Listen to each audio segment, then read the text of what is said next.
reflexes and the aim to get away with these things. But it really sets you apart if you're able to leverage your natural skill and talent along with really good strategies as well. You know, Mm-hmm.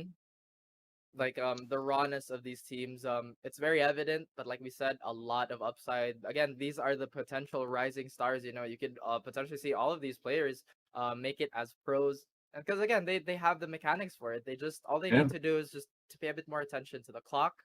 There is, I believe there's like what 2 minutes plus on the round clock, so you can use all of that 2 minutes. Again, the objective is to get that spike down if you're an attacker and to deny that. So that doesn't necessarily mean taking all the aim duels in the world rather, but I think we're getting word that the next map is Ascent.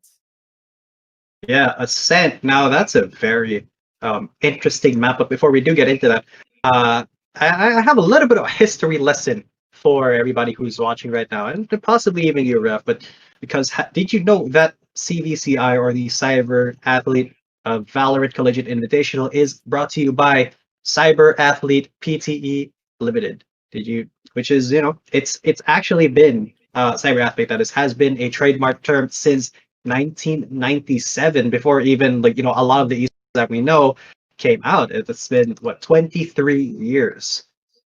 Yeah, Ahead of their and time, definitely. way ahead of their time, kind of looking towards the future, and it's finally paying off. The CPL as well is the Cyber Athlete Professional League, and Cyber Athlete OG, or Original Gamers, are also divisions of the Cyber Athlete properties. So these guys have been around for a long while, and it's really cool that they're doing CVCI now as well. That is right, and just a bit of a as well, just a bit of a lesson. Now, Ascent has been widely considered as the Dust 2 of the Valorant world. Again, Yeah. um, I would have to say it's really well balanced as a map, just very slightly attacker sided. Just a lot of teams, there's a lot of contrast in their playstyle. Some they really emphasis on the mid take and then playing from mid take, going to B link or to A link respectively. Some teams just outright ignore that, going for a bit of a split. Forcing the defenders to go into mid and shifting their resources, and unfortunately pinstering themselves between two attacking sides. But again, this is the Collegiate Invitational, and I'm really interested to see what strategies they've come up with. Yeah, there's a lot of interesting strategies and interesting styles of play coming in, not just from the collegiate scene in general, but also by country, because this is an international tournament. So there are a lot of things that between Indonesia, Malaysia, Singapore, the Philippines, that are really different in terms of playstyle. Like in the Philippines specifically, because that's where I watch a lot of Valorant, because home country. There is a lot of emphasis on running down the clock, uh, using a lot of utility. There's a lot of breaches, lots of ciphers, sovas, sometimes even vipers. So I'm really kind of shocked to see, like, the different styles of play, especially from the match that we just saw, Underdogs versus KU Esports, where KU had, again, four duelists, which is something you see in solo queue most of the time. Again, oh man, just talking about Viper, probably the most underused agent we have here, and personally my favorite, my main, if you say so. Hmm.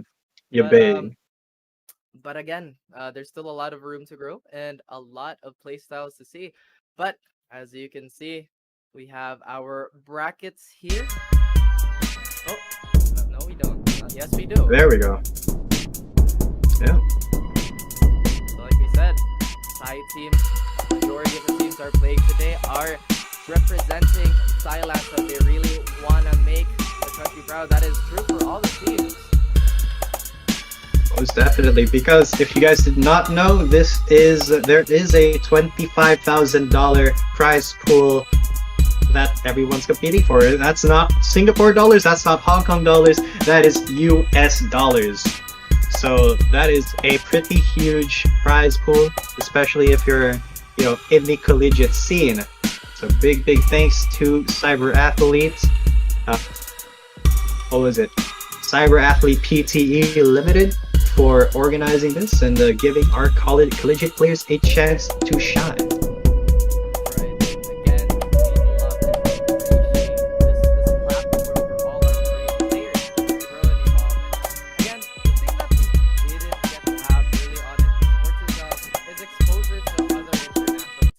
Again, just barring the technical aspects of previous times, but again, it's such a great thing that a lot of the regions are now, how would I put this?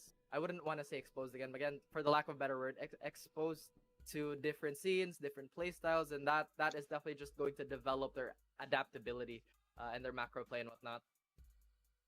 Yeah, and I do think that we are going to be starting the next map in just a little bit. But there's also another thing that we would, we are going to mention later on, the kind of head-to-head thing. The MVPs of both teams that we'll be looking at later on. So that's something that's very interesting to have as well. Who do you think to be MVP score? Yeah. I feel like it's a bit too early to tell, but there's been a lot of names. Sometimes it just isn't about frag volume; it's about the impact of the frag. So I want to see map 2 and see if there's anyone in particular that stood out. But definitely in map 1 alone, I would have to say I think it was Fox, the Jet player, if I'm not mistaken, right? That was with the explosive 4K, just being incredibly aggressive. And actually, we get both Jet players, just a testament to how fast these teams want to play. Yeah, definitely a huge possibility for the Jet players to come out on top. But yeah, it is gonna be both Jet players, me and X10 Fox Z. Look at those KDAs, almost breaking a 30 bomb here on Fox Z side. On Ascent, potentially we might see, since again we've gotten the word that Ascent is an S map, and I've mentioned it earlier as well. We could potentially see the Reyna pick being swapped out for something like a Brimstone. Again, going into Ascent A, just again both sides, there's just so many angles you're exposed to, where you just kind of need that simultaneous smoke that Brimstone obviously brings to the table, and the area denial with his ult and his molly. Again, just a well-rounded agent that I think any composition really can utilize it. Again, Reyna just has fallen out of favor. Not to say that she's a completely terrible pick. It's just there are more efficient ways to go about it. Hell, even a Sky would be nice to see, just to supplement the aggression, make the duels easier by blinding the opposing team and whatnot. Yeah, and speaking of Sky, you can also find the blind comp. I hope we see it. I hope we see it here, but I don't want to be on the just like not being able to see. It's like turning off your monitor because of all of the flash effects. And I do think that we are in game already for map number 2. I do believe that KU Esports will be on the defending side, so we'll just wait for that to pop up. That is right. And yeah, that is honestly great to mention that we do have the flash comp, which I would honestly believe that teams like this would heavily benefit from. And we still see Reyna being in play, and not bad, will be supplementary or complementary to the Phoenix player here. Does look like, as we mentioned, these teams love to commit, and this solo Omen on the side of KU could potentially be in for a bad time. We do have a lot of aggression being shown towards mid, a lot of catwalk, but it does look like the Jet in mid is going to rotate back in, as 56 is my side. Island here will actually fly. The first frag will get skated out. Doesn't matter though, everybody is falling onto the site here. 56 is my size, was the lone defender here. Now they give up the plant. It is a 2v3 situation. Humble 2K looks to get chip damage with that paint shell, but it doesn't matter. Seni K rears his head, gets taken out. Transcend will find one, will find two. Can he find a third to close this round off, or will Humble 2K steal this away? Oh, he gets popped by the satchel charge, but it doesn't matter. Transcend finishes and starts off strong with a 3K. Yeah, great start here for the underdogs. They are down 1 map. If they lose this, they're out, because this is the lower bracket, folks. So whoever loses this match is out of the running. They will have no more chance at the big boy prize pool in the grand finals. Because I think this is our lower bracket semifinals. Exactly, and everybody is vying for the tournament light. Yep, as you mentioned, everybody will be vying for a tournament life here. And again, the shotgun meta, I think they understand that everybody likes to play fast. They tend to go, some angles tend to go unnoticed. And I love this. I think Lul is going to be trading for the Omen if that is the case. But this time around, he will go instead. The sound cue is there, though. They understand that there's at least one person here. That drone is potentially going to scout out Lul, though. Fox will trying to get the ult or the which he will graciously find as Lawang and the boys will have a scramble here, but Senike will find Fox, and that is going to be the lurk down. But still, this is still a very, very healthy attacking team on site. The spike is down, and it is a 2-4 retake. Look, this is looking to be a little challenging, and with classics and nothing else, this is pretty much in the bag for Underdog. Yeah, Paint Shell will do a little bit of damage, but oh wow, he's actually gonna get a headshot onto PYC. Suddenly though, Seni K will still take him out with a Spectre. And that was almost really good for KU Esports. That is right. Almost. The keyword is almost. But again, a very strong start to the Underdogs here. Like I mentioned, again, since they gambled with the fact that, hey, we can't really buy up this round, we did get a few frags, so we had a bit of leeway to get a pump shotty here, but right now they are going to be gunning to buy those rifles. Hopefully, though, the Underdogs will not come underprepared. They do already have a Vandal on Senike and a few upgrades on the way as well. Senorita and this Raze is looking to be a bit more aggressive towards B main, but so far no dice as they are taking a bit more of a split approach here towards mid. And this Jet is going to be the first line of defense for KU Esports. Unless he falls, he is blocked out by a bunch of smokes right now, so can't really do much. And I love this. I love the utility usage, using the clock to their advantage. Lul will find the first duel though, but fortunately for him, he will take damage. The swing is still coming out despite being tagged to half health. And again, these guys, they have no breaks. They're just going to go for it. But it does look like things are going to go for a bit of a turn here as Lul finds Rush V and PYC will find the trade. Yeah, Senorita coming in from the back though may be able to do something, although their path has been blocked by the cage. Looks like B side will be solidly in the hands of the Underdogs. Although Senorita, I bet he loves it when you call him that. He will get taken out by Lawang after 2K's Foxy though gets revenge. PYC, last man standing. They weren't able to get the plant, I don't think. Yeah, the spike is still there being guarded left religiously by Fox Z here. 30 seconds. PYC has to make a play here. I think he's been spotted by Fox Z. Yep. Potentially just wants to go for the safe call here, but instead chooses to burn his Cypher Cage, potentially baiting someone out. He does get hit by the Paranoia though. 10 seconds left. Lul is wise enough to not push the Cypher Cage, but PYC walks into that trying to find someone potentially rotating out of grass there, or rather CT, but no dice as he is found, and that is gonna be a bit of a staggered buy on their side from that mistake. That was a little bit of a timing issue there, I think, from the Cypher Cage, because he didn't time it correctly. If he did, he could have gotten the cross off and wouldn't have been in the Lul's vision at the time. But you know, hindsight 2020. There was very little he could do there. It was a tough situation all around. In a 1v3 where the spike is defended from all sides, there's a huge crossfire. There's really not much you can do. You're right, and again, this is a bit more of a standard take here. We have 3 players invested towards the middle part of the map, but Transcend will find Fox here. PYC still holding B lobby, but that is going to give his position away, and I am surprised by how 2KF decided to go for that fight. Yeah, the Vandal had no reason to go for that, but it doesn't matter. Lul will find Transcend on the peak here, and the Cypher is still trying to get a peak, trying to maximize his alert here, but 56 is my size could potentially be the benefit of timing, trying to crawl up towards Cat here.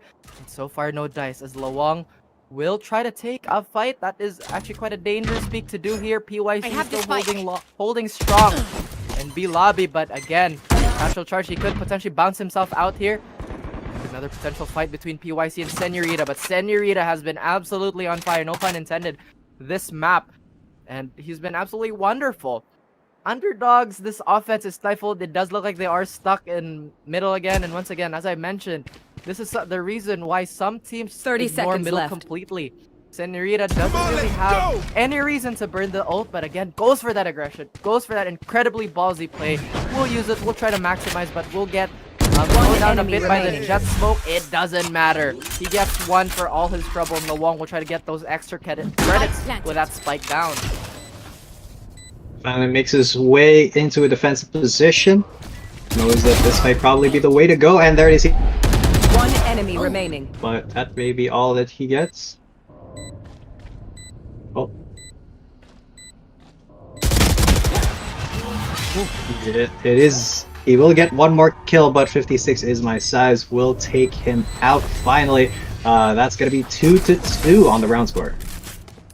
That was a bit of a tricky round there for KU Esports. Again, they had time on their hands, and I really didn't think that the investment of the Phoenix ult was the greatest play in the world. But again, they pulled out with the round W, yeah, so that's what matters. But to be a bit more attentive with their ult economy, as that could potentially be one of the things to set off this round. Now they are equal though. We do have the Empress and the Jet Knives out, as well as the Showstopper and the Hunter's Fury on underdogs.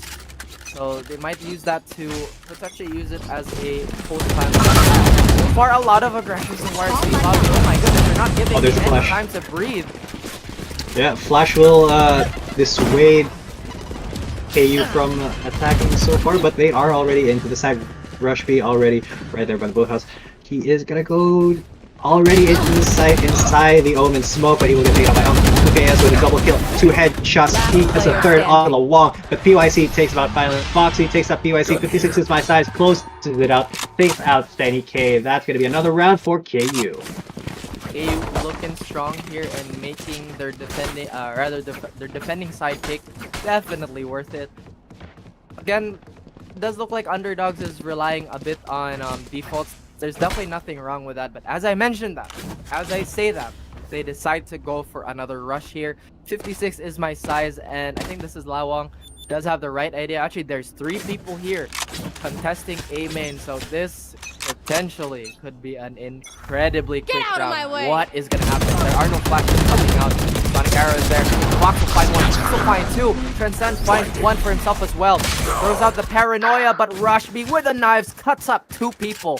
And it is a 2v3 situation. This A site is ripe for the taking, as PIC will get that spike down. Senorita deciding to go with the catwalk or go for A main.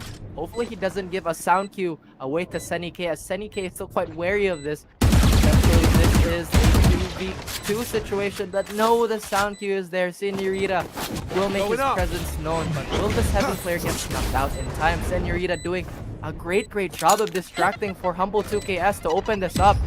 That pain shell is going to do quite a bit of damage. He finds Rush B. Can he find the rest of this team? And I like this. I love the patience from PYC. Senny K will take down Senorita. 2v1 situation. I love this. The patience. The maturity player standing. Oh, let's go. The aim though by Humble 2KS takes out Senny K. PYC is so patient as well, just runs down the clock, no time to defuse. And there's another round for underdogs. This game has been so equal, 3-3 already. And 1 survivor each. These teams are not giving an inch to either side. And again, flashes of brilliance and flashes of veterancy, especially in that round. I love the fact that they understood it was a 2v1 situation. It was an open plan. No need to take an aim duel.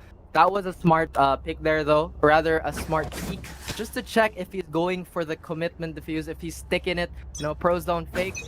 But again, just enough time to get him off that defuse, and the Paranoia will come out here as Fox will burn the Jet Max to find Transcend, and that is gonna be the Silva and all his info gathering out of the round. Yeah, man. Let's see if they can. What? Hello. Yeah, it looks like the underdogs are still trying to aggress into the main. It's not going to work out for them though, as they will get caught between the crossfire. Senorita and 56 is my side. Senorita with the Bucky will get almost a 3rd kill with the Bucky, but Foxy will take down PYC to end the round. Again, KU Esports holding on to this defender lead pretty stingily here. I'd like to see underdogs actually go for a bit of a split take, you know, possibly send 2 people towards mid, get market control, and potentially put them towards CT just to kill any rotators off once the dust has settled in B and the rest of his team has planted their feet and the spike. But so far, again, they really want to take all the aim duels in the world. But KU Esports, though, it does look like, or rather, Underdogs, it does look like they're going to go for a full save here. Actually, I don't think we've seen an operator yet. We've seen a single operator, but I think that was last map. Yeah, and Underdogs, look at how aggressive they are and how it's being matched by KU's own aggression, even though they're on the defender side. And look at Underdogs already, their health bars dropping down to the reds, except for the Sovas, even though they are at a 5v4. If there's not going to be a 5v4 any longer, Senorita finds two, one with a wallbang headshot, 56 is my side, teleporting to the back, looking to find somebody from behind. Foxy will take out Rush B though. Transcend takes out Lol, and Lawang already aggressing onto the side will get the plant. Depending on the Sova, who will not be able to defend, or Transcend though will take out Fox Z. Suddenly it's a 1v2, and it's all up to, yeah, it's all up to the Sova. Can he make this happen? He doesn't have the spike. Does have a lot of time though, so all he has to do is I love the bait here. I love that play. 56 is my side creeping up, and I love how yeah, it was Senorita actually making those sound cues on purpose just to pull the attention of that lone Sova player away from A main. Getting my calls a bit jumbled here. Again, this is such a fast-paced map, and again, this is all thanks to Cyberathlete, who is giving all our players the platform to grow and evolve along the way. Yeah, definitely. I love seeing how these teams shape up against each other just in the course of this series, because KU has just been so aggressive, and you can see Underdogs really trying to match them at their own game. And so far, it's really not working for them when they do try to same aggression. However, and what does work for them is when they try to hold back a little bit, even though they are on the attacker side. Lawang trying to find some good aim duels here, throwing on the paint shell, trying to get a little bit of damage. But he will get taken out by Foxy. There's a trade from Rush B, though. Yeah, it's been a recurring theme that there is a lot of time and a lot of frags being left on the table here, as PYC will find Lol trying to creep up catwalk here. Transcend hasn't been found though. I know again, exactly where PYC is running up to that, getting the neural depth to get all the info in the world, and again, this is going to be a very open B side that they can just scurry to. There is going to be a raise in B lobby, and Transcend will get demolished by 56 is my side, and it's Transcend will find a frag for himself as well. But that is the Phoenix also. That is a second life destroyed immediately by PYC. They are a bit spread out on the map here, so no trades could possibly happen here. 30 seconds left. Big fight happening towards the One enemy remaining. 56 is my side. We'll Last find player one, but the standing. trade from PYC is here. PYC is on the pace for a 4K if he can finish this out. He does have 20 seconds, so he has to run to this side. Humble 2KS with the great call and the great read, finding this spike down on A, and that 10 seconds left. is just gonna give him just a little bit of a buffer here. Instead, goes for the aim duel instead of sticking it. All he has to do is to hide here. 3 seconds. Oh, right in the face is where he took that rocket. Humble 2KS clutches out that round for KU Esports. Beautiful, beautiful ultimate. Beautiful indeed. And if he just stuck that, that could have potentially played out a little bit differently. But with a showstopper in hand, again, hindsight is 2020. So possibly in that situation, he didn't think that the Rays would pull out the ult. But again, they ain't pulling any punches, sir. They're letting everything go. That was amazing. You saw the rocket coming right at his face. There was no escaping that. And that is, if we had like a photo mode for this game, that would have been an amazing shot. But coming into this round, KU has a pretty sizable lead, at least at this point in the game. Yeah, the 56 is my size will be revealed and taken out by PYC. Fox Z though will get a little bit of revenge, takes out her fellow Jet player, as well as Lawang, but finally Seti K with a wall bang will take her out as well.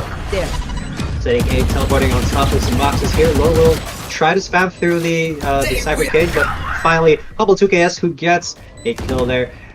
Once again, not looking too good for the underdogs. Lol takes out Seni K, Humble 2KS and Heaven as well. just guarding the A main. Senorita comes up behind PYC, takes him out, and there's a defuse. Another round on the board for KU Esports. And again, KU doing really such a great job of handling the aggression from underdogs. Underdogs, I think they would kind of reconsider their routes of attacking here again. Maybe potentially go for a bit more aggressive map control. Try to get a pick off in tree. Maybe take CT away. Just cut off the vein from B or A, whichever side they're really attacking. They do have actually, yeah, they do have a Sova, so they do have the choice to go slow, get that recon dart up, get as much info as they can. They as well have a Cypher, but unfortunately for the Cypher, that neural theft won't be up for a little bit unless he gets a big 2K or rather big double this round. But this time around, the point of it is going to be B, so Senorita. And I think this is Lawang on the raise. Will have a bit of a task at hand here. The paint shells are going to come to just to deter them for just a little bit, but that incredibly aggressive Omen teleport towards CT could potentially be the round winner for their team if he can cut off the rotations and take away presence from Market. But on the side, he will find last player not before the damage is done. Senny K popping off. Can he find a third to the Cypher cage? But no, he backs off. The paranoia will miss. This is going to be a dead Omen, but which one? It's actually Senny K to fall to humble 2KS. Wow, there was nothing that Senny K could do that. He was surrounded on all sides, and it looks like a potential 9-3 scoreline coming into the second half, which is definitely not looking pretty for the underdogs. And I just kind of noticed that Senny K is Kenny S with the 2 letters reversed. That's yes. Clever. I like that. I didn't want to point that out, but I was like, you know what? It's out there. That it is. That it is. This 56. This size will throw the paranoia. Foxes will capitalize just for a moment. They're finding Lawang. Transcend will find the trader again. G10. They really are going up tempo. Style S Low will find through in the form of PYC and 10K, but Rush B is here to try and save the day as Transcend one enemy remaining. As well. Last player standing. And Rush B trying to reinforce his claim of that match MVP down to a 1v1 situation. And welcome to the clutch. 1 minute and 10 seconds left on the clock. This is a whole lot of round to play, and Rush B really has no qualms of sitting this one out, or rather just kind of being on the sidelines as will rear his head and will win out that 1v1. Rush B had the right read, but again, a victim of timing. Switching sides. Situation. Definitely. I'm really proud of how well, I'm proud of both of these teams, honestly, but the way that the KU is responding to underdogs' aggression and out-aggressing them on the defender side is beautiful. It's marvelous to behold, because if you compare it to how underdogs played their defense, at least at the last map, I don't know if we're going to see it in this map as well, they were so reserved, right? They really didn't go for any aggressive control, and KU is going for everything, every piece of control that they can. Every fight that they can take, they are taking, and that's kind of what's the strength of their comp. Because of their 4 duelists, they're really well equipped to take aim duels anywhere in time. But they will get shock darted. I think a lot of them got damaged by that shock dart. And it's actually Fox leading the charge here. That is going to be a very low raise here. Page Shells again will clear them from that one just for a little while. But that Boombot is going to chase him down towards shorter. Senny K will find Senorita. Can he find a second though? But no, that is a million players looking at him, and it's lull to find the finishing blow on Senny K. That was not a comfortable situation where he found himself at. Lawang sitting pretty here with 13 health. Rush B will find Fox again. Jet on Jet. Well, destruction here. Transcend going for the rotate here. I think they already get the read. Revealing area. Esports is looking to take A here, but again the reinforcements are here on time, and again just trying to look for more avenues of attack here as PYC will find 2KS lurking in tree. Do they know Lola still here? Shot. There's another kill. That's a 3K. He can go for the ace clutch here. It is possible. He is Arena. If he gets his kill, he can pretty much steal back, but he will not get it as Jet uses her movement. Oh, there's the Sova trying to... Oh, look at this aggression. Lol, 14 HP. He just needs a headshot here to maybe try to clutch the round out, and it will not happen because Transcend is faster on the trigger. Just needed 1 body shot. There it is. There's another round finally for the underdogs. That is right. And 9-4, still a bit of a long way to go, but it doesn't matter because, again, second half, so it's essentially a reset here.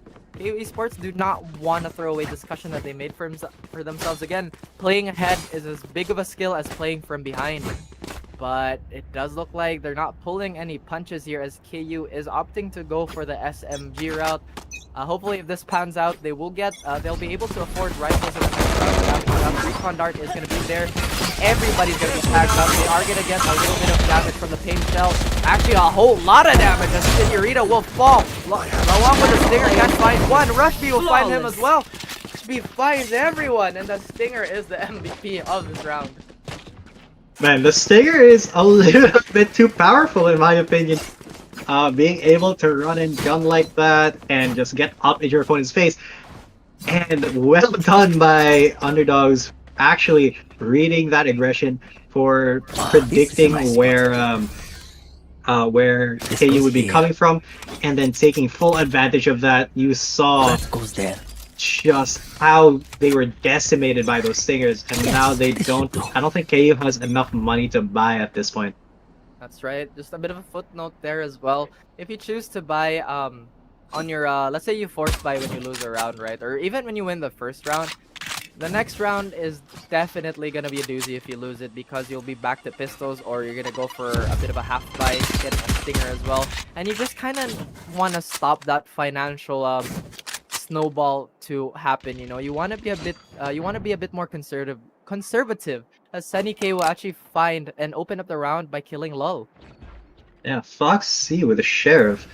If there's anybody who can make the Sheriff with the headshots, it is Fox Z.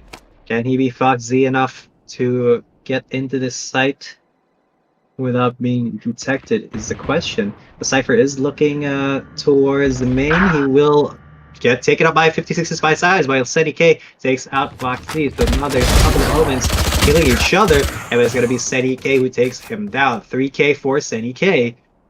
Senorita coming from behind. He could backstab from heaven, but he is going to get spotted out by takes him out 30 seconds without left. prejudice. Humble 2KS, the last man standing with a ghost. He's going to be a ghost himself in a second if he's not able to get a good couple kills here, but I'm pretty sure that yeah, he will get taken out. There it is. He's now a ghost himself. Transcend is going to take him out. 6-9 is the score line.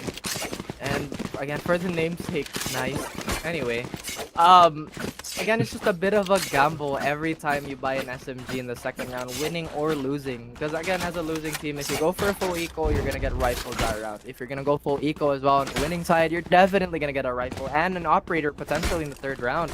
But you don't want to lose that cushion in you know, a pseudo pistol round. So if the safer buy as a winning team is to go for the SMGs, right? But then again, moving forward, you'll have to deal with rifles anyway. And Foxy here is going to be the first point of contact. That shock dart isn't gonna land on anyone this time, and it does look like a lot of aggression towards mid is being shown. We do have a bit of a dual lurk here as the Phoenix and the Jet are trying to creep up on the sites. And this the Bolt and Catwalk is gonna play off from the picks that they make. But so far the defense is looking stable. They're not making any overcommitments or any over rotates. And as I mentioned that, actually everyone falls to CT and investing their manpower towards A. I cursed it again, G10. You did once again. Whatever you, it's just like typical caster curse. It happens to everybody. It happens in every single game. But it does look like KU is finally gonna call the rotate into B, while Underdogs is still kind of unprepared. They just still have Lawang over there. They're pretty heavily invested towards A here. This is gonna be a pretty bad time for him. But if KU is able to execute this really quickly, they can get dug in and fend off Underdogs. But Lawang with Pain Shell trying to delay them a little bit. Left. Will find Pain Shell of his own, and Senorita will get taken out. Headshot with a Vandal. Ooh, takes out the blind. Very key there. He will take out Humble 2KS, but he did his job already. He took down 2. without landing himself. But Foxy will take out the There's the first operator we've seen in this game. Rush B will take out Foxy, and here is the knives coming out. Rush B will not be able to quite big use of it. I thought it was actually a no scope, no friggin' way. But Lol versus the knives, it's gonna be Lol who comes out on top with a clutch. Remember how I said like Reina has been falling out of favor for the tier list? Yeah, it doesn't look like it. Lol don't care. Lol don't care. Lol gonna get in there with the splash, with everything, you know. He's like, you know what? I'm gonna win. Because again, the great thing about Valorant, despite agents falling in and out of the high tier and whatnot, you still have the same guns. You point it at someone's face, you click it, they die, and that's definitely the theme of these matches. But again, KU Esports looking to go for a pretty similar default here. They are gonna go for a bit of mid aggression, but this time coming from B-Link. So far, no dice though. They have to be wary of the player towards Catwalk, and the Jet positioned herself on the right side of mid. That is quite precarious though. It's a bit of a two-way street, but it does look like their energy is gonna be spent trying to take A. Ooh. Lola spotted one out. I think that, yeah, that will be Rush B forced to back away from mid, giving control to KU. Now, KU has all the options here, although Fox Z tried to weasel his way into B. Will get taken by Lawang. But, yeah, good patience here by Underdogs, not calling that rotate, knowing that very full well that that could have just been the lurk, guessing correctly. And KU, they can take this, they can execute this very well, very quickly. Senny K just misses the shot there, but they will call the rotate now. KU is already in the site. PYC will take one down, but Hubble 2KS gets a trade. 3v4. Senny K is going to be in heaven. Rush B rushing in, taking one down. Senny K gets a It's a 3v3. It's not looking really good here. And Lawang will crack down the door and take down 56's my side from the side. There's the defuse. And Underdogs, they're fighting back. This second half has just been about them. Exactly the point here, but again, that's still 3 rounds. That is a deceptive number. KU Esports, they just kind of want to pad this, or rather, not let go of the cushion they made, as I mentioned earlier. But this time around, we do have the Omen ult and the Raze also. Potentially, Underdogs could use this to shake things up, possibly be a bit more aggressive on the defense. However, on the side of KU as well, we do have the Jet knives out, and we do have a showstopper in their end as well. So they, in the same note, they could play this as aggressive as they wanted to, with such a light emphasis on utility with these compositions.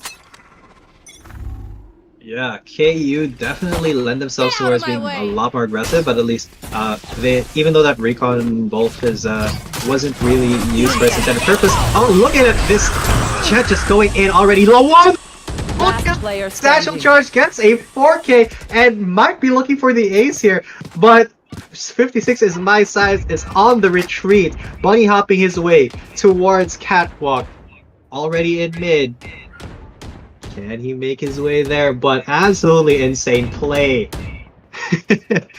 4K for the Raze, amazing. Like I said, that showstopper could potentially end the dreams of the opposing team, but Rush B will finally close out their own. Again, no ace for anyone. I don't think we've seen an ace yet this series. We've seen a lot of denied ones though. So many denied. I think that's the 3rd or 4th denied ace that we've seen. But you know, you do what you gotta do to win, even though it doesn't get all the glory. Exactly. But again, you want to go for the rounds, you know, you want to win, and it does look like Underdogs, especially with how the economy of KU is looking. They are potentially very, very close to equalizing this, because again, in Valorant, snowballs can happen insanely quickly if you don't manage your economy well.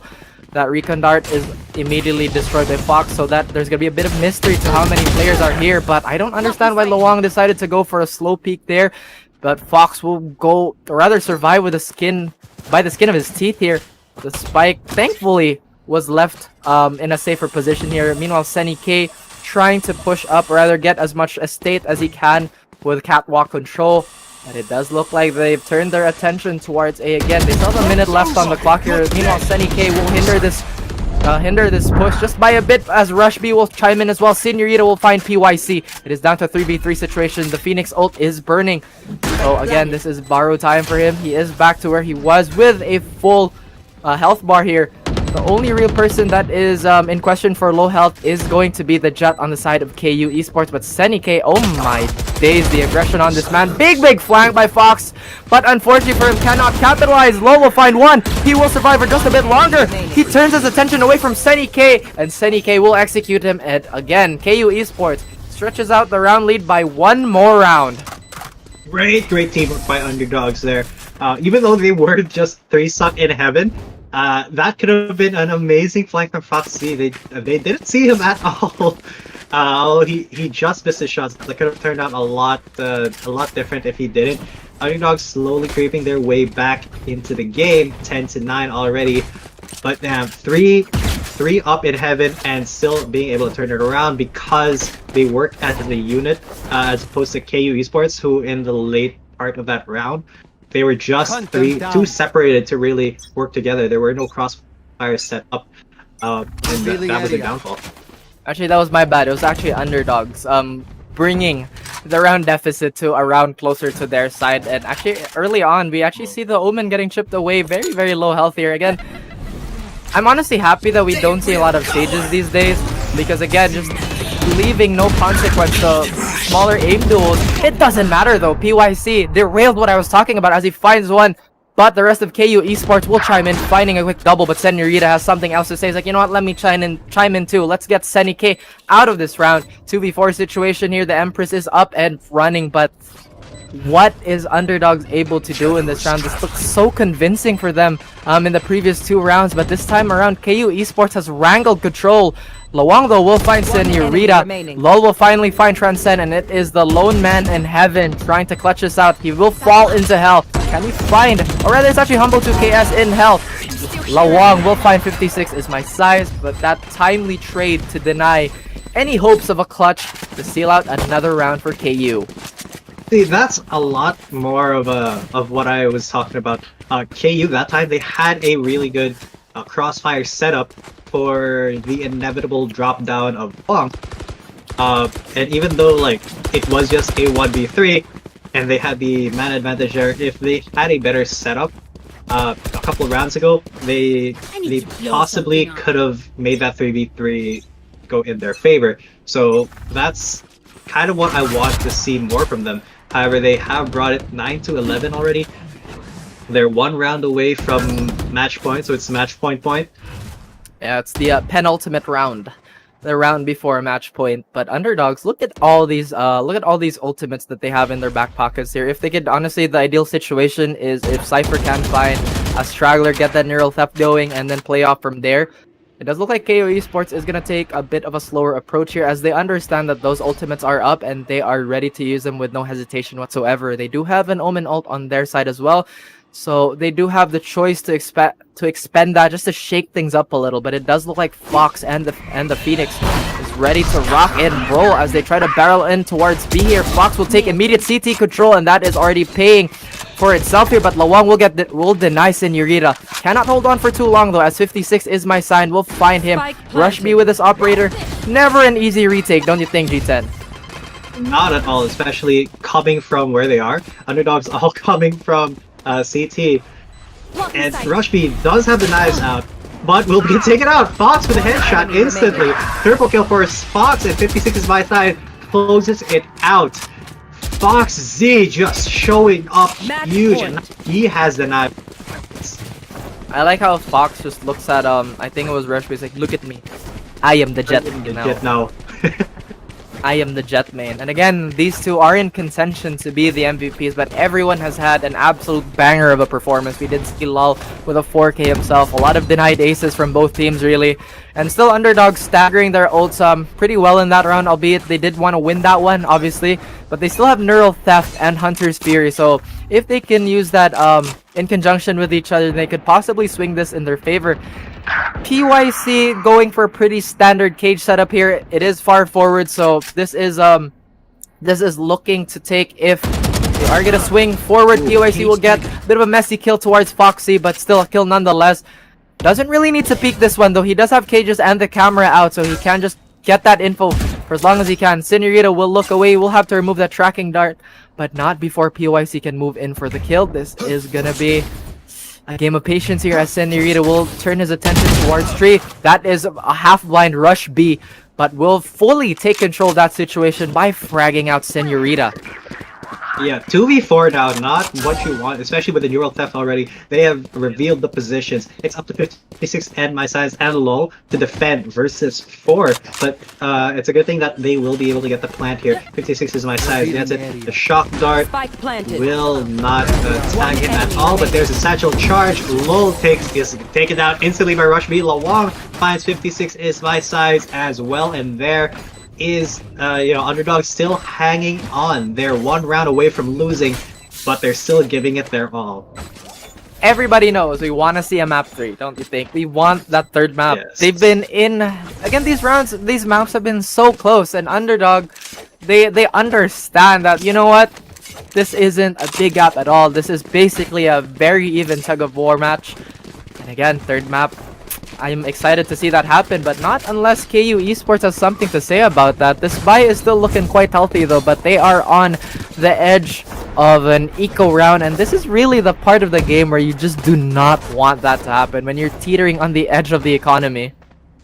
Yeah, Underdogs, if they win this, they have a really, really good chance of getting into overtime, because then they'll have 11 with KU really not having a lot of money to their name. So Underdogs, the onus is on them. However, there's the 5-man rush into A main. KU Esports, they can kind of catch Underdogs off guard with this, and it is going to pay off for them as Humble2K gets a kill onto PYC so far. The teleport for 56 by size. There it is, will get the second kill. And the Hunter will not get anybody as of yet. 56 by size definitely dodging out. And Steady K is going to get taken out. Suddenly, it's a 2v5 Foxy, making it a flawless victory for KU Esports, 13-10. And like I said, we're not gonna get a third map unless KU has something to say about it. And oh boy, they had a lot of things to say about it. Again, great showing from both teams. You didn't really see, although it is 2-0, right? It wasn't really lopsided at all. It ended in pretty similar fashion. We both got a 13-10 finish on both maps. And again, unfortunately for one of those teams there, that is the end of the road for the Underdogs, I believe. Yeah, that would have been really cool to see the Underdogs make it even farther, because just from the name, they are the Underdogs, but they were a little bit too underdoggy, and KU Esports just showed them how ruthless aggression can take you places, and that's going to take them straight to the lower bracket finals. That is right, and ruthless aggression really was the theme here. I'm not entirely sure if this will set the tone for the rest of the matches today, but hey, if that was the case, then I have no complaints whatsoever. High octane, high intensity. They're really fighting tooth and nail, and they've been showing how effective these playstyles have been for them. But you have anything else to say about that map, G10? Well, while I like Underdogs' default play as well as their compositions, they had a lot more utility, and they were kind of playing. I hesitate to say this, but they're playing the game more as it was intended.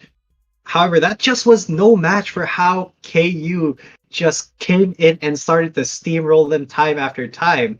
And the way that KU just set themselves up for success early on, through all of that aggression, and they gave themselves a lot of the slack to work with in the later stages of the game. And I think that's just a really good strategy. And I hope they do go far. But I am very excited to get into our next games. I think later on still. That's right. And again, I don't want to be mistaken, so let me just pull up my notes here for our next game. I think it's going to be, it is BInusian. Pardon me if I ever so mistakenly pronounce the names here, but it's BInusian OP versus BU Esports. Again, another Thai team on the board in the form of BU Esports. Now, again, as we mentioned earlier, this is for tournament life. We've seen the Thai teams basically from KU just today. They understand that not all the time they have to be aggressive. They've shown a lot of restraint in their play. They know how to play compact when they have to, and that really put them that extra mile. Meanwhile, Yeah. BInusian OP, I wonder what they can bring to the table. I'm very excited to see, because BInusian OP from Indonesia. Of course, another kind of talented region from Southeast Definitely. Asia. I I want to see this head to head because Thai teams, of course, Thailand has just a bustling esports scene. But Oh, yeah. Indonesia is not, they're not a region to be underestimated either. I'm very excited to see these matches. But I do think that's later on. But before we do go on, I just want to tell you guys a little bit about CVCI, or the Cyberathlete Valorant Collegiate Invitational that we are watching right now. It's a tournament produced by Cyberathlete PTE Limited with permission from Riot Games themselves. So this is a Riot sanctioned tournament in conjunction with country partners from 8 territories, although the territories have started to shrink now. There's, I think, just Thailand, Indonesia, and Vietnam. Is this on the board? He's checking. Uh, He's checking. Yeah, I'm checking. I'm checking. But yeah, Taiwan. Sorry, it's only since Singapore has been eliminated in the form of underdogs. It's just Indonesia, Thailand, and Taiwan. Out of 8, only 3 remain. Again, still a great showing for literally every team we have here, even for our fellow countrymen in the Philippines. Again, we still have a growing scene here as well. And of course, we're back to the head-to-head, and Fox, just again, a very similar scoreline to the first map. Fox is kind of pulling it out, just the very slight edge over Rushby. Still, congratulations to, once again, Fox and the boys on KU for taking that series, but Rushby and the boys as well. I think this is the match 1 head-to-head. Either This is way, the same one, right? Yeah. Either way, match 1 or match 2, still pretty much the same story, right? We did see quite a lot of explosive plays from Rushby, but overall, Foxy just had that just tiny edge over him, don't you think? Yeah, most definitely. Foxy has just been a huge thorn in the underdog side. Just the aggressiveness from him outshines the rest of his team's aggressiveness as well. And honestly, that is some jet play that you could really respect. And I do think, though, in match number 2, La Wong was the MVP for underdogs, if I'm not mistaken. If I remember the end score screen very well. Potentially. Again, that's just another name being thrown into the fire, and just another name that is a candidate for excellence. And hopefully we can see still more of that as we see BU versus BInusian. Again, I don't wanna murder these names, with all due respect. Yeah, BU Esports. I am very excited to see these matches, but I do think that they are going to be later on still at around 5 o'clock. But before we do get into that, did you guys know that CBCI is the biggest college-based tournament in Southeast Asia? We got the biggest prize pool, $25,000. Yeah, because Cyberathlete PTE Limited is currently working with partners in 8 territories, and it's open to the college teams and clubs. And I hope you guys have been having a good time, because we have been having a good time casting for you. Definitely. And before we can extend all the the great casting and all the great games, we'll be going on a short break, I believe. So again, my name is Raph, and of course G10 will be coming at you after this short break. We'll see you for match number 2.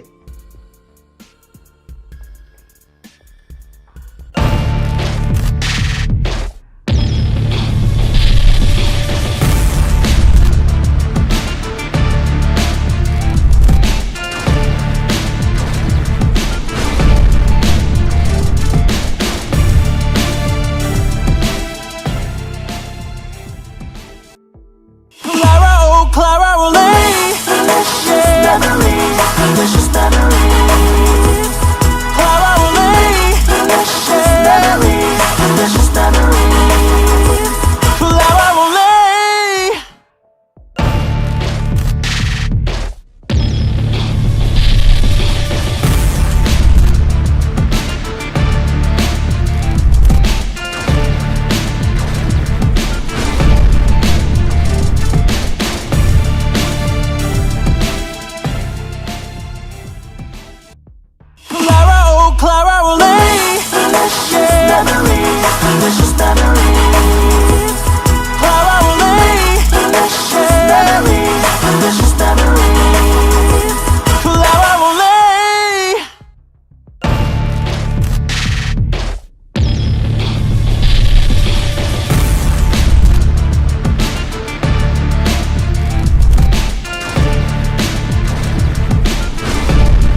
Clara Relay. Delicious memories, delicious memories. Clara Relay. Delicious memories, delicious memories. Clara Relay.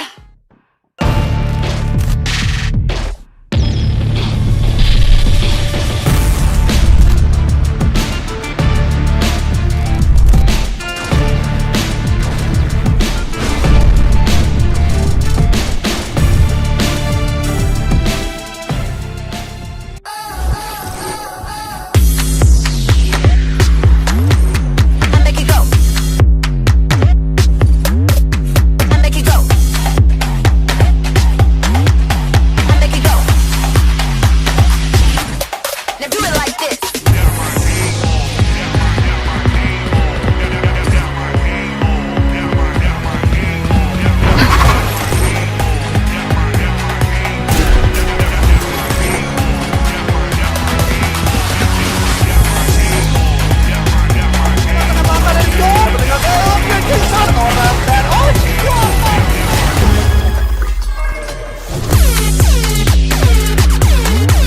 I make it go.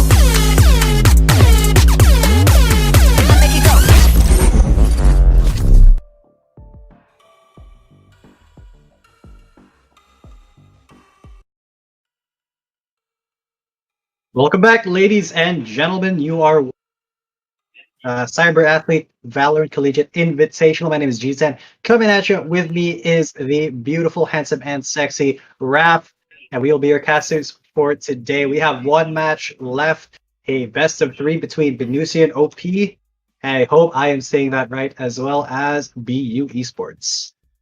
That's right. A lot to be excited about. We already had a very explosive first series, and hopefully they can set a tempo.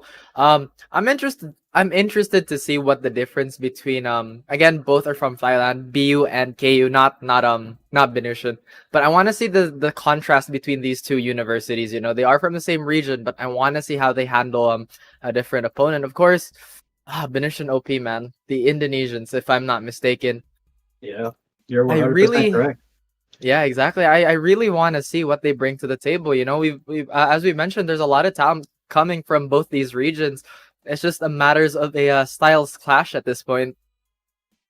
Yeah, honestly, we did see a lot of well, just style coming in from KU Esports earlier. They were just always finger on the trigger, balls to the wall, aggressive every single second of every single round, and it was a joy to see. It was something that you don't really see a lot in the in the competitive scene. But we were fortunate enough to see it here. We saw four duelists on KU. I'm not sure if that's like the whole style that they have in Thailand as a region, but I guess we'll see in how BU responds to uh, how BU sets the tempo in their games today. Although, as you said, BInusian OP from Indonesia, definitely not somebody to not a team to underestimate. Indonesia themselves, they have a very vibrant sports scene. And as we've seen so far, they have made it, very far into the tournament. Although both of them are fighting for their tournament lives at this point, we are in the lower bracket. So whoever loses this best of three, it's dropped out the tournament. That's right, and that is the shot at the 25,000 US dollar prize pool. Again, that's US dollar. That's big money. On top of that, Cyberathlete was kind enough to grace us with a platform for all our rising stars to develop and of course flourish. And again, like I mentioned, back to the teams here. These teams have been incredibly aggressive, but we haven't seen a lot of breach. We haven't seen a lot of brimstone yet, and hopefully we'll see a lot more agent of variation in these coming matches. But if I'm not mistaken, I think we have another Ascent game going on. Well, at least it's gonna happen very soon, at least. Yeah. Ascent will be the first map. BU Esports of Thailand will be on the defending side. BInusian OP is going to be on the attacker side. So this first half will really kind of set the tempo of possibly how the entire match is going to go, because with Indonesia on the attacker side first, I think it's up to them to kind of keep BU in line, because I think Thailand has just a more aggressive playstyle in general, not just limited to KU as we saw earlier. So if they're able to out aggress and outmaneuver BU, it could throw them off enough to give BInusian a very good edge in the series. That's right. And again, maybe we'll see a bit more utility flying out this time around. As I mentioned, we had a lot of explosive set plays in the previous series. We had a lot of very early round situations where everybody was just basically going in for a gunfight. Again, very, very exciting stuff, but hopefully these teams can manage the clock. I would say a little bit differently this time around. Again, there's so many ways to play Valorant. There's not really a right way to play it, but of course there are Yeah. optimal ways to approach a take, a retake, a 1vx kind of situation and all of that. And hopefully these rising stars can show it later. Yeah, most definitely. We saw some really good retake play from KU earlier on. Mhm. Some amazing execution as well from both sides, underdogs and KU. I'm very interested to see how the meta of this particular series will shape up because, as you know, sometimes there are teams that can just read the other team and how they move and adapt to it on the fly. And there are a lot of teams in the pro scene that is their biggest strength, and that gives them such an edge over their opponents in a long game, such as a best of three, best of five, because it just allows them to kind of read their opponents like a book. And the longer you read, the more information you get, the bigger chance you have of winning. So I want to see these teams if they can read their opponent's book in time. That's right. Adaptability is definitely a core skill no matter what esport title you're competing in or no matter what game you're playing. But again, still a big contrast between the styles. Hopefully we'll see that get fleshed out as we jump into the maps very soon. Well, do you want to go for a bit of a prediction? G10, which team are you gunning for?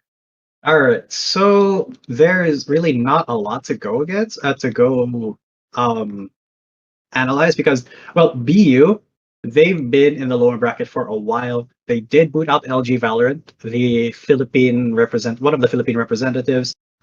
So they've been in the lower bracket for a couple, what's it called, for a couple rounds already. And BInusian OP, I believe they were taken to the lower bracket by Meralt or Mr. Alt. I'm not quite sure how to read that. And this is their first time in the lower bracket, so they kind of have a little bit of that advantage because this is they've been in the upper bracket for a while. They've been winning their games there, and this is the first time that they've actually lost the series, dropped out to the lower bracket. But BU, they've been fighting down here for a while, so it's kind of a toss up. But for me, I do have to give the advantage over to BInusian OP just because looking at their kind of match history here, they've been pulling off some really good wins in the upper brackets before getting down here.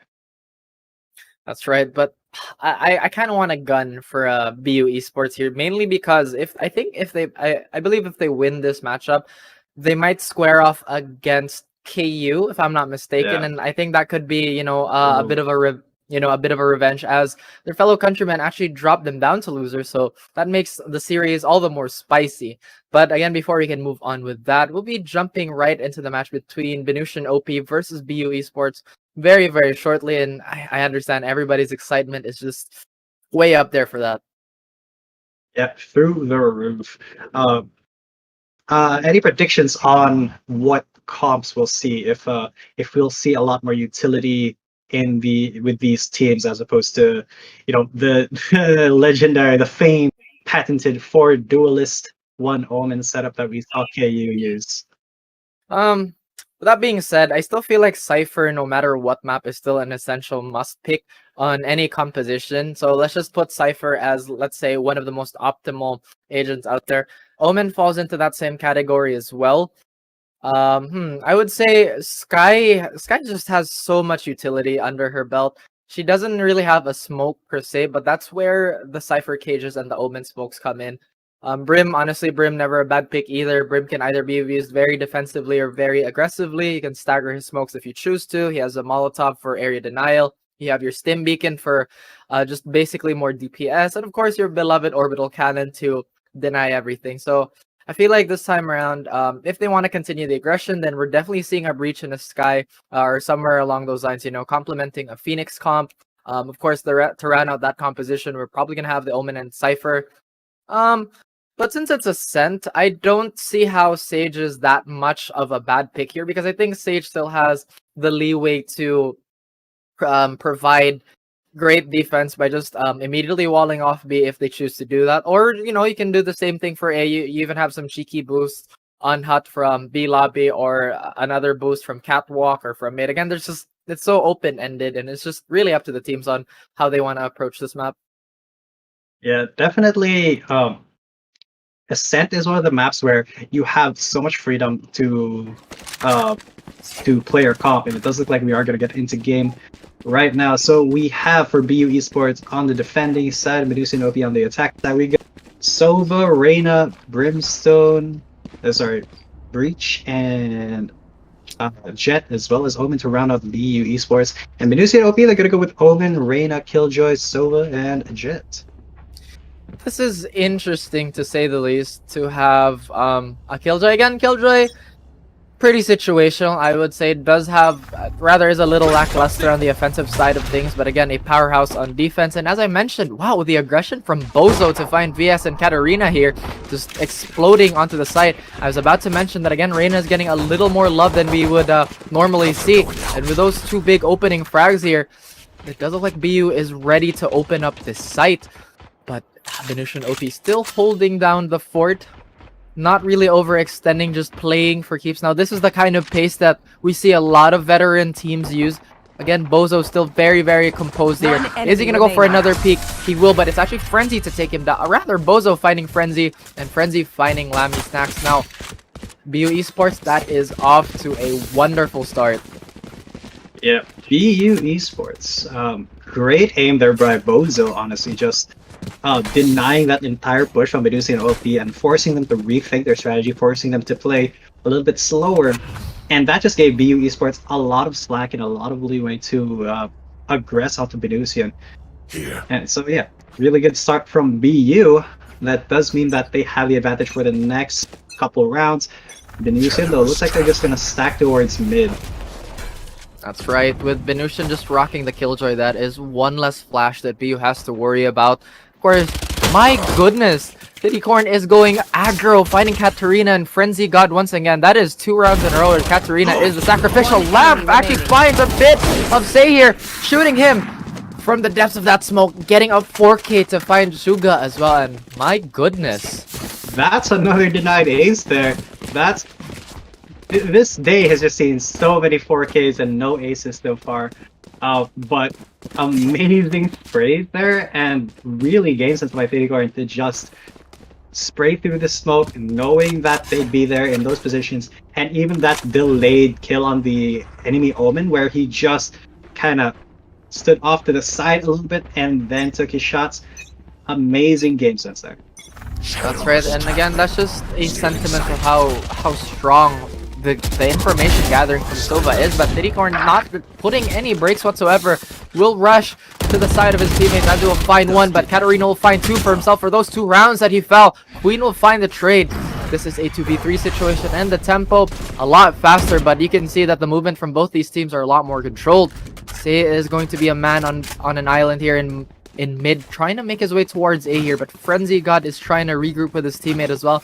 This is still very doable, I would say. They still have quite a bit of utility under their belt.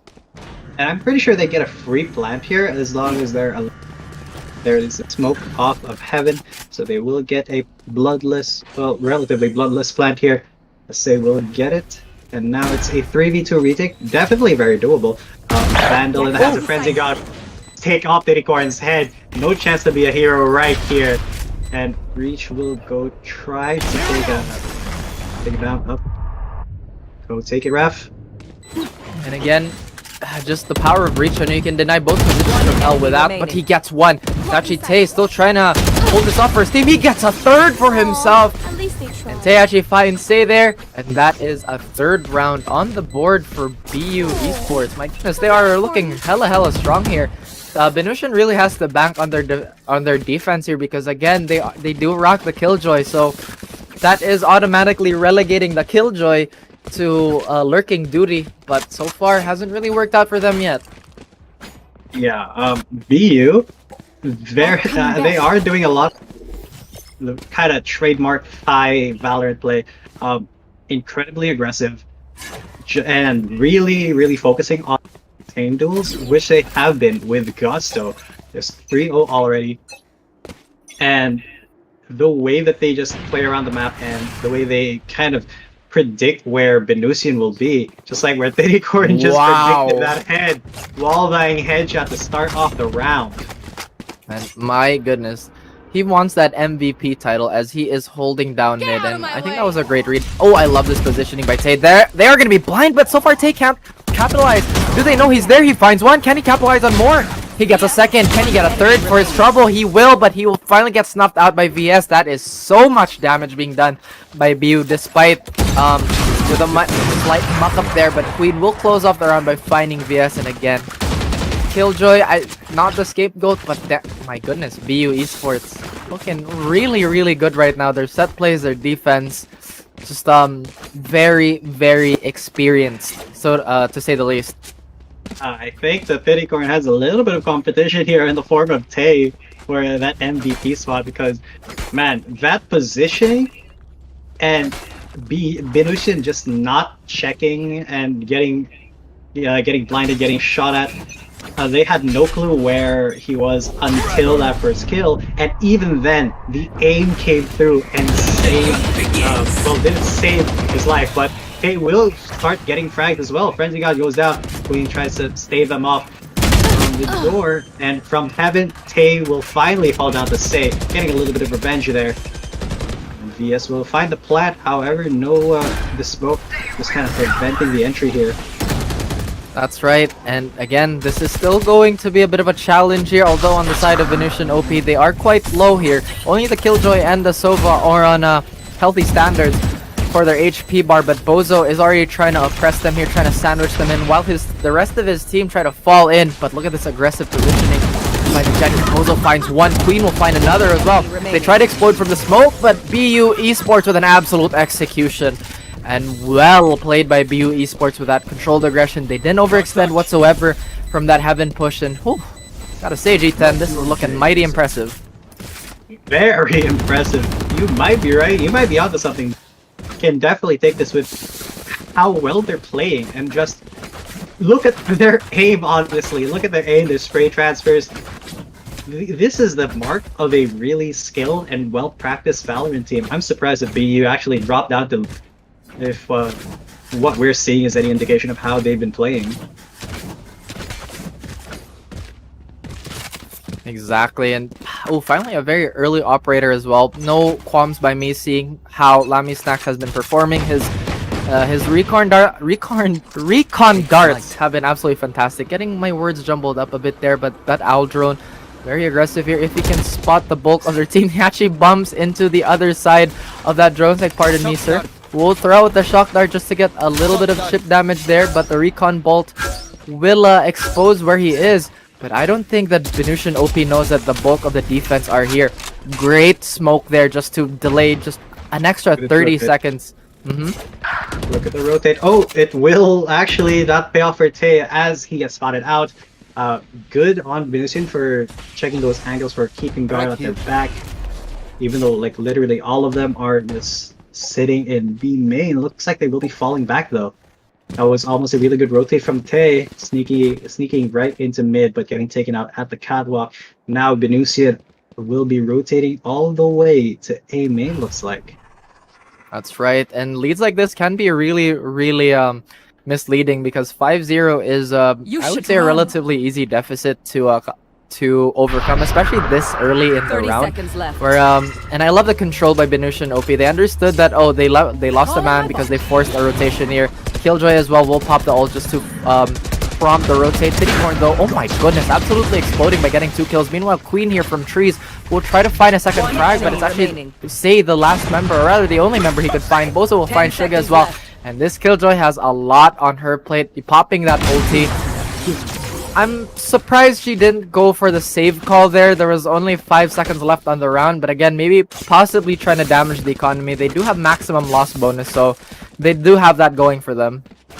Yeah, but by the way things are going, it looks like they'll have maximum loss bonus till the end of the half because BU Esports are not letting up. You see how Tittycorn is just taking advantage of every single angle he can, taking every single kill he can, and Queen as well with the angle while the door was closing, still able to take one down, and it just speaks to how unfair BU is. How is Bozo aggressive which just takes on Cat. But Frenzy God will finally find Lammy Snack as well as Bozo with a Frenzy. That's why they call him Frenzy God. Tay though will take out Say. Frenzy God with a 3rd kill onto Tay with a Vandal. This may be the first round of BInusian OP. Frenzy God though a little bit low. No, he's not low. It's the Soba that I was looking at. Tittycorn though, it doesn't matter. He's a god. Exactly, and what does it matter though? They do have Fault Line here, or rather Rolling Thunder if they choose to use it. They also have Hunter's Fury, and they do expend it. They don't want whatever round to fall in the hands of BInusian OP and BU Esports on a tear. Queen finds VS. That Molly's gonna buy extra time. Do they make this defuse though is the question. That Molly can only last for so long, and they do, G10, they do. Yeah, BInusian. Their coordination is something. Sorry, BU. Their coordination is something else. BInusian just didn't know what hit him. Honestly, they had the man advantage there, but BU just spent their skills in such a way that at the same time, and Tittycorn with the peak and the aim, beautiful to watch. Definitely a candidate for MVP here. Exactly, and I love the use and the composure to use the Rolling Thunder there. I was just thinking about maybe if they could pull off a Rolling Thunder. Again, B-site is such a difficult hold, especially if you're playing against a Breach that has an ult, just because of that. The site itself really lends to the fact that Rolling Thunder's AoE, or rather the area of effect, will only get wider. And even if you are holding backside or anywhere really on the site itself, it becomes incredibly problematic. That's why in that situation, split takes, having a man in market really makes all the difference in the world. Just not allowing plays like that, and I actually quite like this. Removing the door early so they have additional angles of attack in a possible retake situation, and I think that was a great read. Actually, look at the main bulk of BInusian. They're actually leaning towards A as well. Yeah, definitely sets BU up for success later on. They will find the Breach. They know where he is. Yes, they get away from that position. That allows BInusian to kind of push up onto Cat. But they're doing so slowly in a way that lets respond to their aggression, delay them as much as possible. And that does make Lammy Snacks, it opens it up for that kill onto Katarina. Queen as well, look at the balls of this man. He's just sitting inside all of their faces. Oh my god, he's still in there, he's behind them. But Sugar will find him. Tay though will take out Sugar. Say as well takes out Tay. And there's all the revenge. The plant will go down. Say is gonna get it. BInusian, they are down, man. That's right, but this time around they do get the post-spike situation here. Bozo is lurking towards Tree, and thank goodness they removed that door. Otherwise, this could have been a bit more problematic. He will have to swing out. Great timing on the entire team by BU Esports. VS has something to say, but Tittycorn says shut up as he finds the final frag and the 8th round for BU Esports. 0 is the scoreline right now. They will also pick up the op, give it back to Lammy Snacks. And I am loving the I need a drop. BInusian. They're not being given anything. Not an inch of game is being given by BU.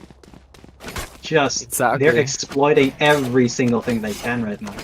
They got the operator in the 3rd round, haven't dropped it ever since. They've been maximizing the fact that even if they're not gonna put the operator in that site, just the threat of it alone will, I would say, dampen the aggression that BInusian wants to show, but it does look like they're trying to go for a fast take here, but can they stop Bozo? Bozo will find one, will even get the hell out of there. Just a little scathed there, but so far, so good for them. He does have Empress available, and if he can find a second frag, he could just heal up. Say will find Tay as well on the other side of the map here, but Frenzy God still holding down B lobby. They have quite a number of ults at their disposal, and of course the Killjoy will pop hers. This will immediately prompt the rest of the defending team to get the hell out of there. But Queen, with a crown on her head, will find one. Can she find another? No, it's actually VS finding the retreating members of BU Esports, and this round is looking fantastic for BInusian. Great management of their ult. We still have Bozo and Queen here. Great fault line there to hit the jet. Does have Hunter's Fury available. And I love the compactness of this retake as well. They don't want to go for those wide angles where they can't have a potential trade threat. And there's actually two members sitting in backside here too, G10. Yeah, and one just at B main. Last He's gonna player come up. It's a standing. Sova. Sugar will take out Bozo. Good patience from him, knowing exactly when to start pushing, and he will get Queen with the wallbang as well. Finally, a round on the board for. That's right, BInusian OP showing signs of life. But this time around, BU Esports has nearly all their ults up. I feel like their real X factor here is always going to be Rolling Thunder. Great for retakes, great for staggering any offensive notions coming from BInusian OP. I feel like Jet's ult is one of those things where it's really hard to value. It really comes down to the player. But so far, every single one of these players have been very, very impressive and been very thorough with these executes, defending or attacking. Oh my gosh, they still haven't found a way to stop Bozo.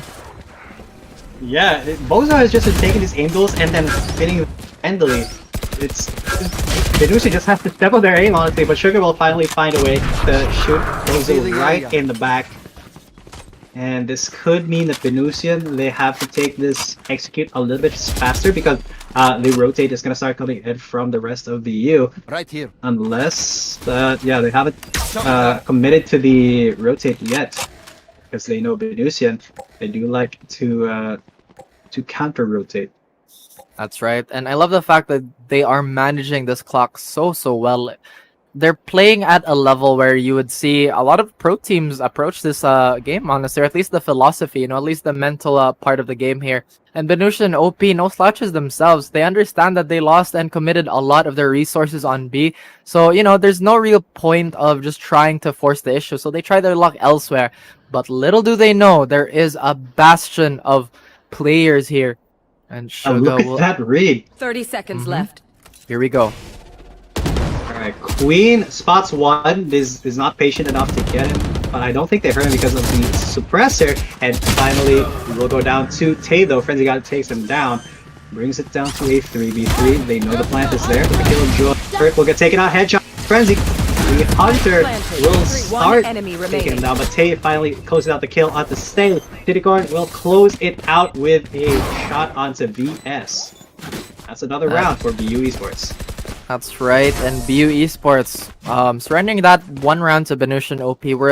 We're quick on their feet to take that momentum right back.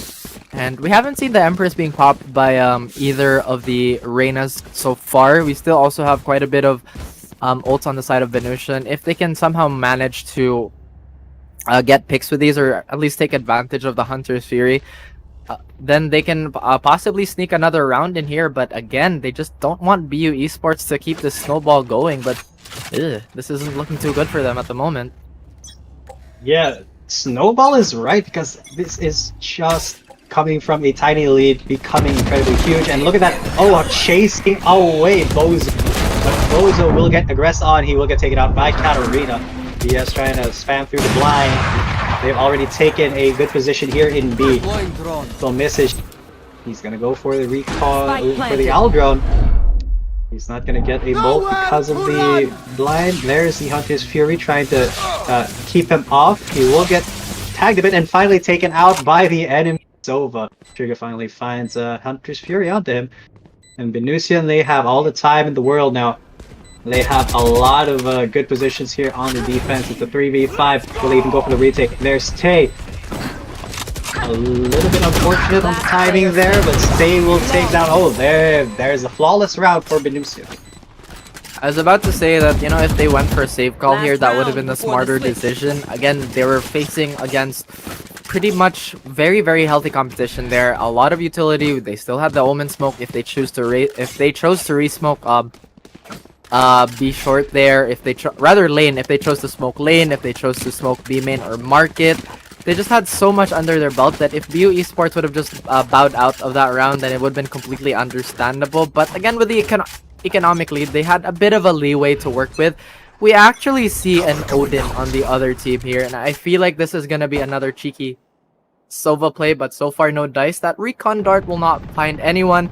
Tay just jiggling to see if there's any aggression towards Catwalk or towards mid here. Lammy Snacks has already found himself pretty deep into B lobby here, so Bozo will take a little bit of damage. That is going to signal the defensive team that, hey, they're probably gearing up for a mid or an A take here. Queen, pretty uncertain to what's gonna happen yet. Pretty hesitant to take this angle away. Does not want to be an unfortunate victim of timing. Meanwhile, the operator has relocated and has the sights towards mid. Yeah, that means nobody in the defender side are actually positioned should for this run. B lobby Right thing. here. Because there's the Killjoy ult coming through. They're gonna try to force this take, force this execute. But the Odin from Tittycourt and Lavisax actually with a shot finish out Katarina. And nobody is detained. They are going to get the plant, but is it worth it? Can they defend? Because that Spike planted. Odin is just chewing through walls. It doesn't matter where you are. It doesn't matter what cover you're behind. If the Odin does get you, it gets you. And Tay starting the offensive, gets a headshot on the save. Finally does not get Frenzy God. Frenzy God actually gets two. One enemy Lavisax remaining. does get the revenge Last on him, player gets a third standing. kill for himself. Last player standing is going to be a 1v1 between the Sova and Bozo. Bozo knows exactly where he is. Oh! Shoulda with the quick peek Out of after the charges. recon bolt. Switching sides. And that is a veteran play there. Again, that is one of the pseudo flashes of the game. You can also use the Cypher Right Cam in here. a similar Right fashion. here. But man, to see that in Here. action in Right CVCI, just a sight to behold here. BInusian OP looking a lot better this time around. 9-3. This is still very doable, and in Right fact, here. we're still in the first half. But BU Esports, if they can secure this double-digit lead, then this could look a little dire for BInusian Esports. Right here. Yeah, because BU has a lot of they have a lot of slack to work with coming into the second half. They only need to win 4 more rounds, while BInusian has to win 10 in a row. Well, not in a row, but they have to in order to get this game under their belts. And BU Esports, they've shown a lot of aggression, a lot of really good aim in the first half. I'm pretty sure that it could translate well into their attacker side as well. Aldrone gonna come out, trying to scout out B. That's right, and whoever wins this round, G10, could be up for a potential 3-round snowball. Yeah, as it does happen. It happens a lot in Valorant. Fittycorn though already aggressive into A, just silently getting in there. And Tay will finally find the first frag onto VS. Spike will be planted. It's gonna be a 4v5 retake. Frenzy God coming through B lobby.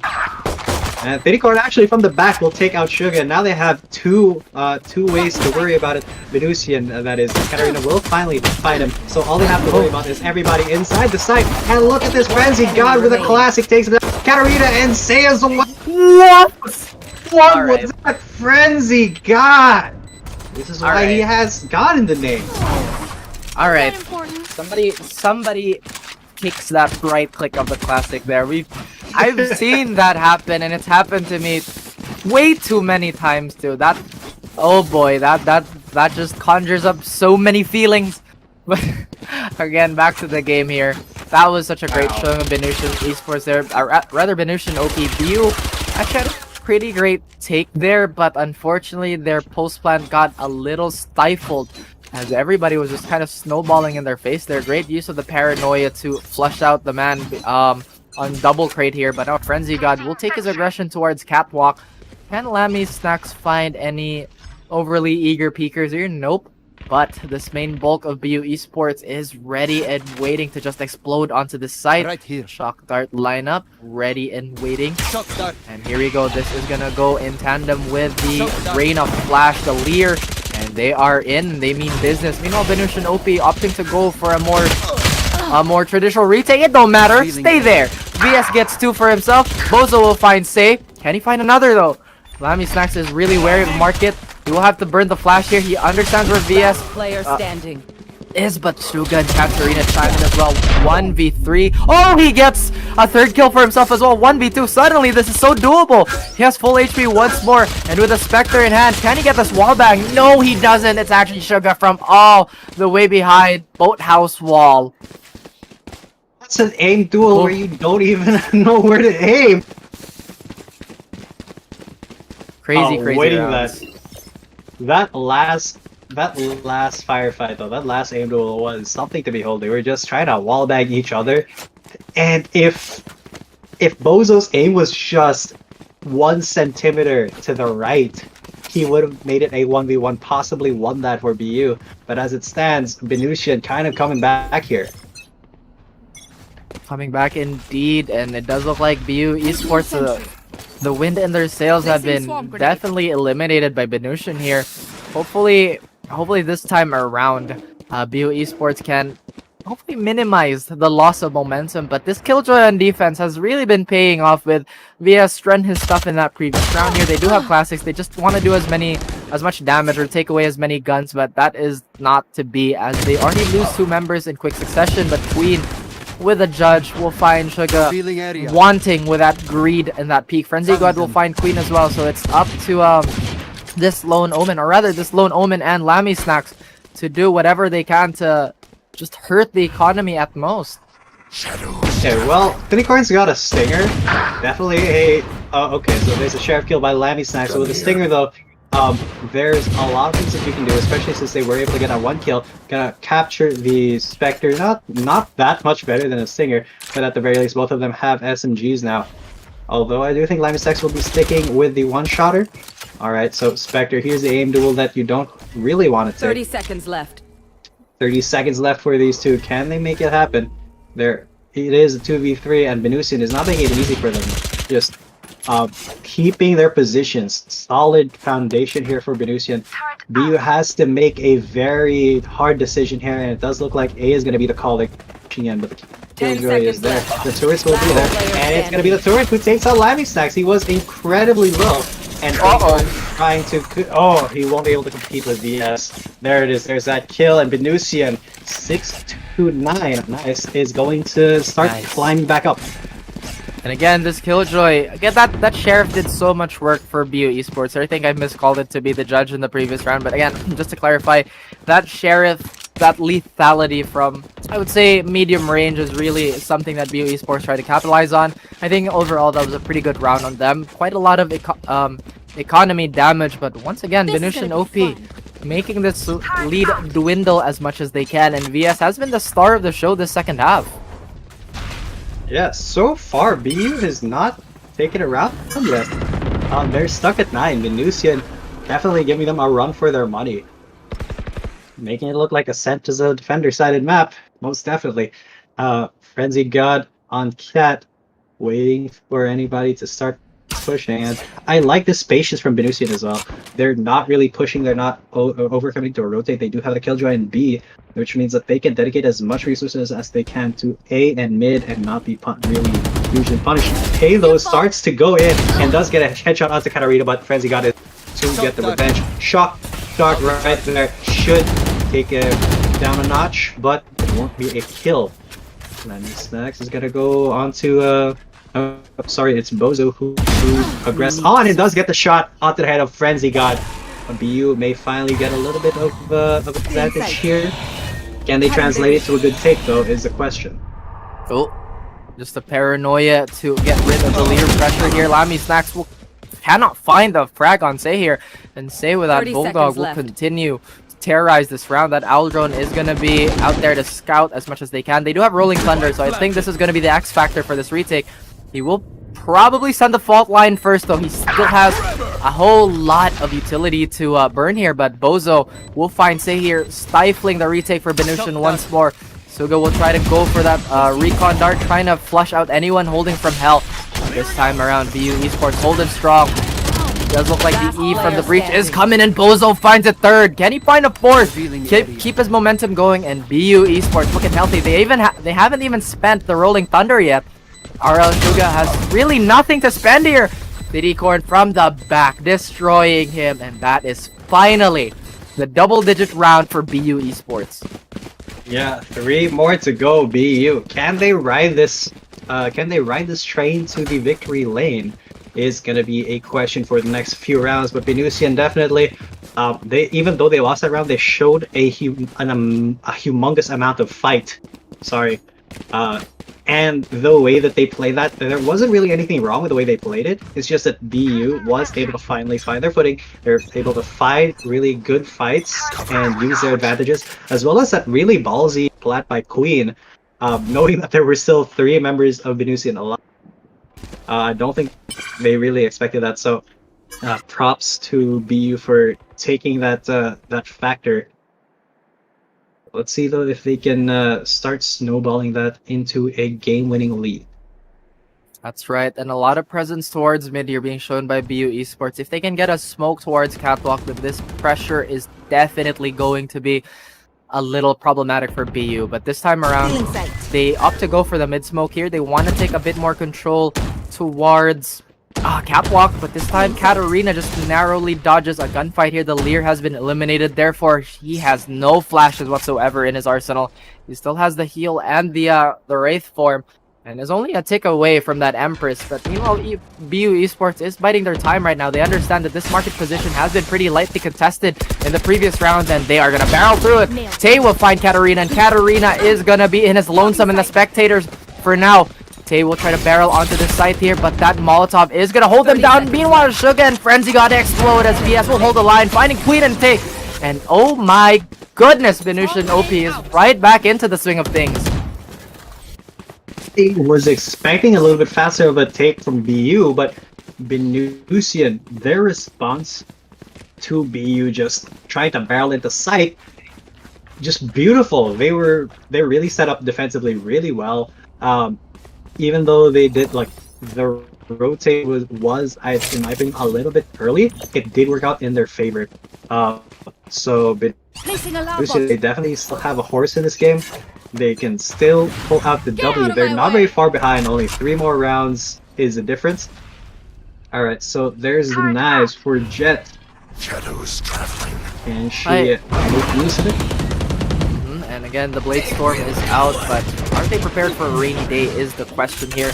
Got smokes are coming out as well. This is going to be a really quick plan. They still have 5 ults up. Again, just the Rolling Thunder, just the prospect of that being in the arsenal. BU Esports is going to be really problematic for BInusian here. BInusian, though, they still have a lot of time. That is 7 seconds being burned by the Killjoy ult as well. That is nowhere near the line of sight for them to deny. And this could be a possible disaster waiting to happen as Say will find Bozo. And BU Esports will burn the Hunter's Fear here, trying to combo someone out, but so far no dice as BInusian OP is holding on to this side with an iron grip. That is a lot of aggression from Frenzy God. Corn will find one. Lamy Snacks will actually find Frenzy God.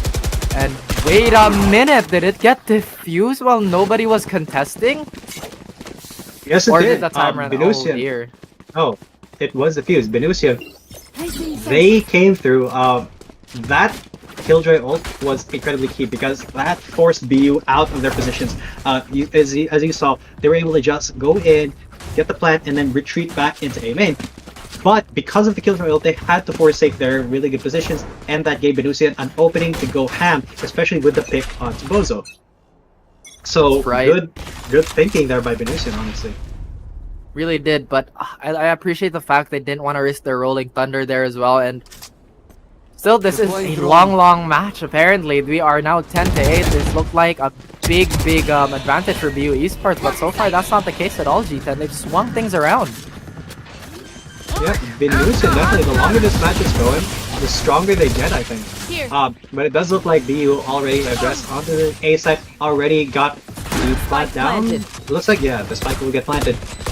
Maybe they're going for part 2 of what they were doing in the last round, but Bozo will finally find Frenzy God first. Tay though up here, this could be a huge surprise, and it will be because Katarina falls for it, and Boza gets another headshot on One enemy BU. remaining. Nobody's dived yet, and they're just taking BInusian to town, painting it red with their blood.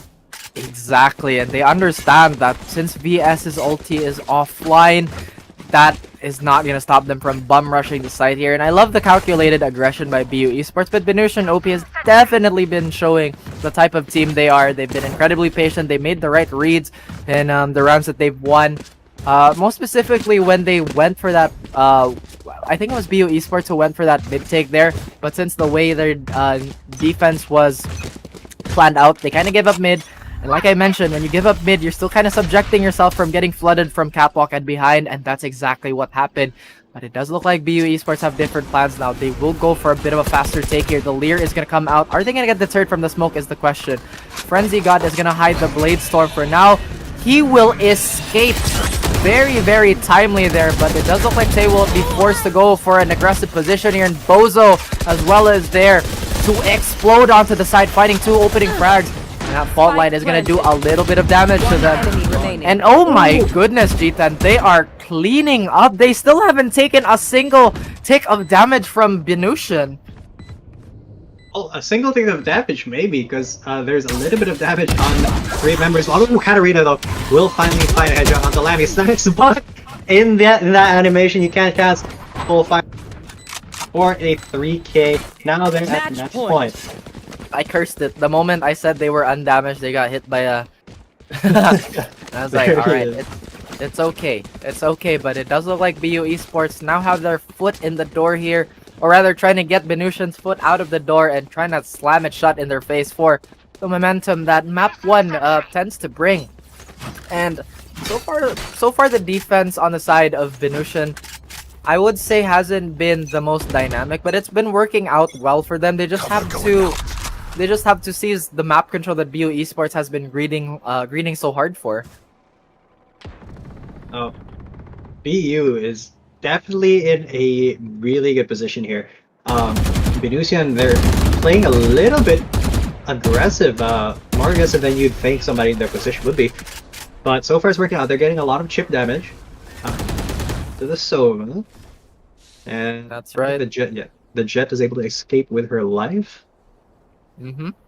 And that being said, I feel like the culprit was Catwalk, as somebody actually dies. There's actually Lammy Snacks. Again, when you have Catwalk as an attacker, then that just means you have an easier avenue towards, there's so many calls for it now, but Vent or Grape or just either way, your passage to Heaven becomes a lot easier and you're not dealing from, or rather you're cutting off the rotation from CT. And that's exactly what they're doing. But now BU is down 2 members. Possibly, I don't think it's a bad idea to go for a save call here at all. They haven't really expended anything on the side of BInusian, and BInusian is quite healthy, barring Say here with 10 health. Only has a stinger as well, so if they press their advantage here, you know what? Never mind. Whatever I say, it doesn't matter. They make it a 3v3. Yeah, and look at this rotate into A, but they've actually they've noticed their mistake, and you should be able to get a free blind. Oh no, they're not, because Sugar. Oh, and the Odin hit the 3. What a triple that spray! What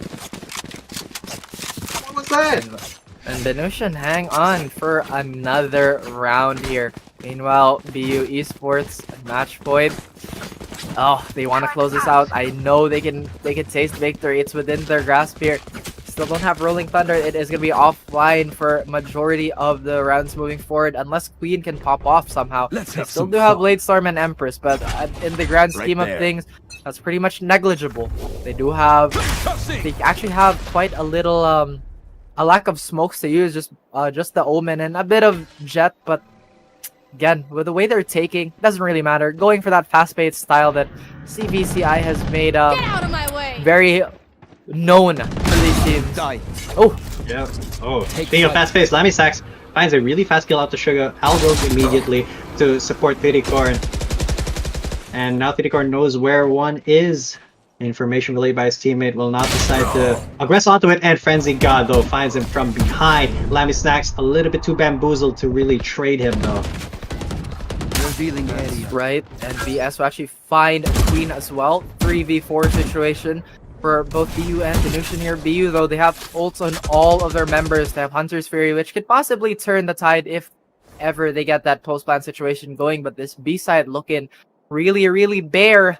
They are opting to go for an aggressive take towards CT and market. Again, this is, I believe, the right call, as they would want to cut off the rotations coming in from here. But the Empress is finally popped, and that is a big signal. But no! Frenzy God will find Tay through that smoke. A 2v4 now. Lammy Snacks, can he do something with his Hunter's Fury here? But before that, it's actually Bozo taking down Frenzy God. Can they get the plant down before they get collapsed on by the numbers advantage of BInusian? And this Empress is actually working out so well. This is a post-spike situation. Katarina will finally find Raid Boss Bozo. But it's gonna be Lammy Snacks alone on an island here. The jiggle. Lammy Snacks. Oh! Oh! It's such a tense situation, but the shock dart will go out. It will hit a little bit. Remaining. Just the Oh my God. And she gets taken out by the Lammy Snacks. There's the clutch for the first map. BU Esports takes it 13-9. Oh my God, I had to hold my breath there at those closing seconds. It's just one of those moments where you just have to let the players do their thing.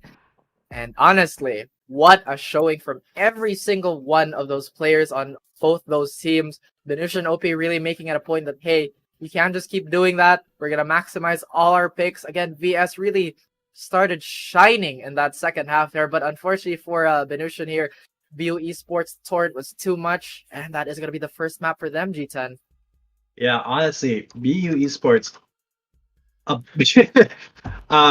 There's a lot I could say, all right? So the way that they really like to play is through utilizing teamwork and communication, right?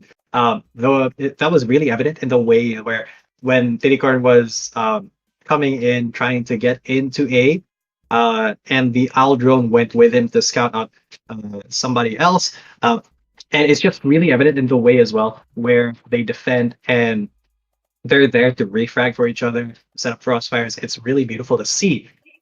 And it's very hard to take down a team like that. You basically have to put yourself in a situation where you have a better angle at them at the point where they want to aggress, and that's really hard to do, especially when you're on the defense, as BInusian was there. But honestly, a lot of it as well can be attributed to pure talent and skill at the game, which is there is a lot of it in BU.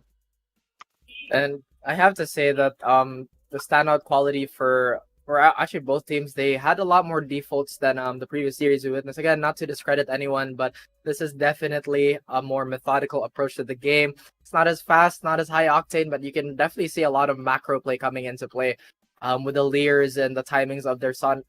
With a recon dart, that play was one of my favorites of this weekend, actually. Using that recon dart as a pseudo flash, taking the attention away from, I think that was Bozo, and just, outright fragging him there. So this is indicative of our potential second map, very, very exciting stuff. Maybe this could be a 3-map series as well. I mean, hopefully. I mean, we didn't get a 3-map series in the last one, which would have been really cool. But I do think map number 2 is going to be Haven. So that's going to be incredibly interesting, I think, because Haven definitely lends itself a lot more to the attacker side, kind of necessitates a killjoy almost on both sides. Haven So sucks, I want to see. I hate Haven. Just straight up. Dude. Haven sucks, dude. Like, I feel like it's the second worst map in the game. Though I'd rather play actually with Icebox, it's like they already reworked it, so it's pretty bearable. And every time people tell me, oh, but Icebox was a really good map. If it was so good, then how come it had the fastest rework out of all the maps? Checkmate. Anyway, back to Haven. As G10 mentioned, it does really lend itself to the attacking side. But I think before we can go dive in and dissect, I think we're going on a bit of a short break. So we stick around, ladies and gents. We will be right back. You're still watching CVCI. We're gonna have match number 2 between BInusian OP and BU Esports in just a little bit.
And Jets, that break was shorter than anticipated, but you are still watching the Cyberathlete Valorant Collegiate Invitational. This is the match with possibly the last map of the day between BU Esports and BInusian OP. My name is G10. Coming at you with me is the incredibly handsome and talented Raph.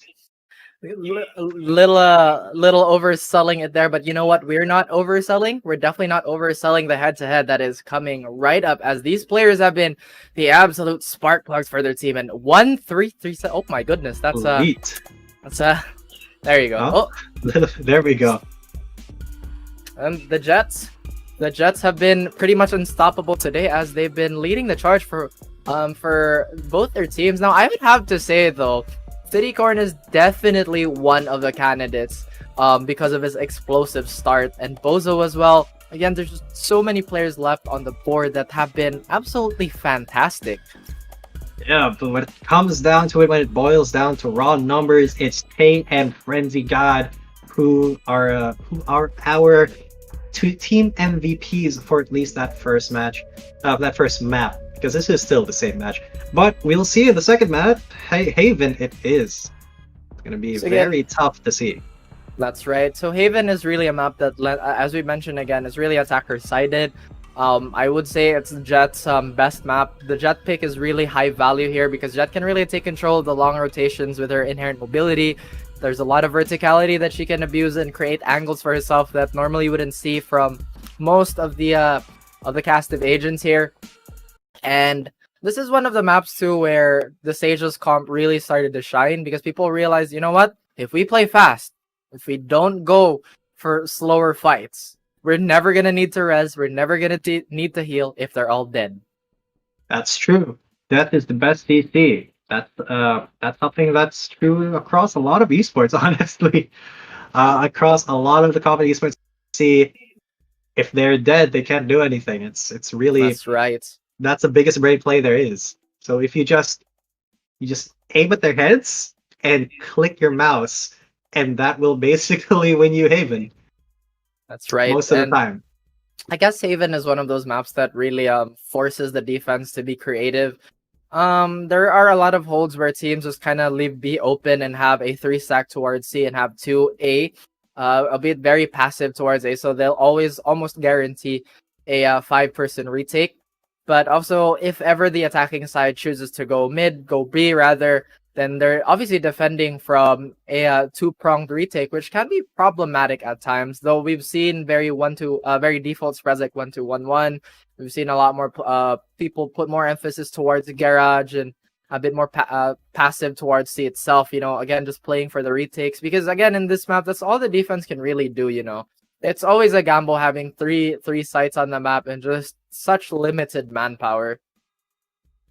Yeah, it does make it so that Killjoy is a pretty good pick in Haven, just because you can solo defend a side for a while, keep them at bay while the rest of your team rotates, and that really makes Killjoy like maybe not a huge, and maybe not a pick, a solid pick already, but definitely one of the agents that you really think about, you really consider picking up if you're playing Haven.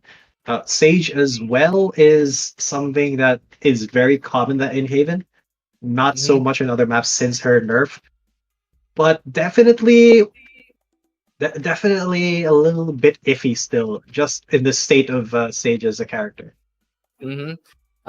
It'd be no surprise if we saw a lot more Breach as well. Again, Breach really good, especially with his buff to his flashes, which we got very recently. Now has 3 flashes that last forever. Sky as well can really make use of her in this map. I would say Brimstone is one of the must picks here as well, because again, it just lends itself to the fact that, let's just say you're a Brimstone trying to take A. You can smoke off Heaven, you can smoke off A Link, and definitely you can smoke off A Long after your team has entered the site. And just again, the orbital cannon that has just that much area denial. You really want that, but it does look like they are gonna go for pretty much the same lineup we saw in our previous map. Yeah, BU is gonna start on the defender side, while BInusian will be on the attack. So see how this starts to shake up. BInusian, it will be kind of on their turf for now as the attackers on Haven. That's right. And talking about this lineup again, compositions, they're not gonna make or break your team. It's all about landing your shots and whatnot, but they'll definitely give you an edge if you have a better comp than the other team. But so far, with no adjustments to the comps whatsoever, it does look like Fittycord is going to try and open up the round, but instead he will fall to Frenzy God. Meanwhile, Tay gets the trade. VS as well on Queen, and enemy Lamy Stacks remaining. finding Say as well. Now Suga and Katarina will chime in, getting two rather a frag planted. apiece, and it's up to Bozo to try and kill the remaining 3 players on BInusian OP. Oh, he's just spotted out though, and that's Katarina with a quick head tap to take out Bozo. BInusian first round. This could snowball into at least a 3-round lead. That's right, and again with Look this at that Bucky. Killjoy. Oh no, here we go. Again, this will kind of eliminate the fact that Lamy Snacks won't be able to afford a rifle in the coming round here. As you can see, most of his teammates are gonna go for a full save. Fittycorn will go for the oh no, never mind. Changes his mind. No, he's changing his mind again. But again, not to fear. This is still very early, so a lot of adjustments can still be made here. Sugar already lining up a recon dart towards A here, and if they get the info, nobody's there as of the moment. It's actually Tay getting shredded by that Spectre. And again, this is the benefit of going for a buy early on. You'll almost always secure that round, but moving on, you'll be going in with a disadvantage. Bozo with a classic from heaven. What can he do with this pistol is the question. Maybe Snacks though with the Owl Drone. Owl Drone on. No violence as of yet. Fittycord though finally settled on the Bucky. Double Bucky users here. They are going to get found out by Save very soon, and it's actually, yep, Save takes out Fittycord and will not go for that extended Angel. He's going to try to spam through the smoke, and right in there, oh, Lagsack does find Frenzy God, but Save with a 3k takes him down for 2 rounds under BInusian OP's belt. I feel like he could have achieved the same effect with the Shorty, despite the Shorty's nerfs and adjustments in previous patches. But however, even though they lost that round, they are definitely going in guns blazing in this one. We'll have a full buy. Meanwhile, if BU loses this one, then obviously they're gonna have a very healthy buy in the next round. If BInusian OP could have found, or rather if BU found at least 2 frags on one of their members, then that could have led to an operator this round. But again, it's the hindsight is 2020. Does look like they are leaning towards Garage, but Lamy Snacks is the first to fight and will find Save, but the quick trade by VS is there. Suga is going to be pushing along with the Jet, and he's actually going to take out Bozo, but Fittycord takes him out with a Judge. Frenzy God, though, will get his revenge. The flat will go down by VS, who is on the ult now. No Frenzy charges. God, though, will the Vandal. The Judge, Sorry, it's a very Judge. empty. It's still a Judge. Again, these skins can be quite confusing at times, but nope, not with this Winter Wonderland in his hands. And oh my goodness, Tay with absolute Player confidence. He standing. will find one, but the crossfire is there. Queen has made his way unnoticed into the back of this site. That turret. Oh my lord, the timing on that. Can he isolate the 1v1s? Yes, he can. Oh my goodness, what My a spray God. transfer by Queen. The absolute beast. That's a highlight. Somebody save that. Somebody clip that. Queen is saying we are the of this round, my friend. Amazing spray transfer, double headshots with the Phantom, clutching it out for BU, and this could be the start of something new for BU. My. That made me scream from the top of my lungs there. That was such a wonderful display of mechanics by Queen here. Now finally BU will get around on the board here. Now the objective of Haven, you will understand the fact that the attacking team will almost always have an edge over you in rounds. So as a defender, you just kind of want to get as many rounds as you can and prepare for the ride for the side switch. But that breach, I think that's the E, rocking them just a little bit there, the stun. Not to deter them though, but that is gonna prompt Tay. Just hold on here. Frenzy God though, I like the patience, understands that there is an Omen smoke in the way. No need to rush things as there is only, or rather there's a lot of time left on the clock with 1 minute and 15.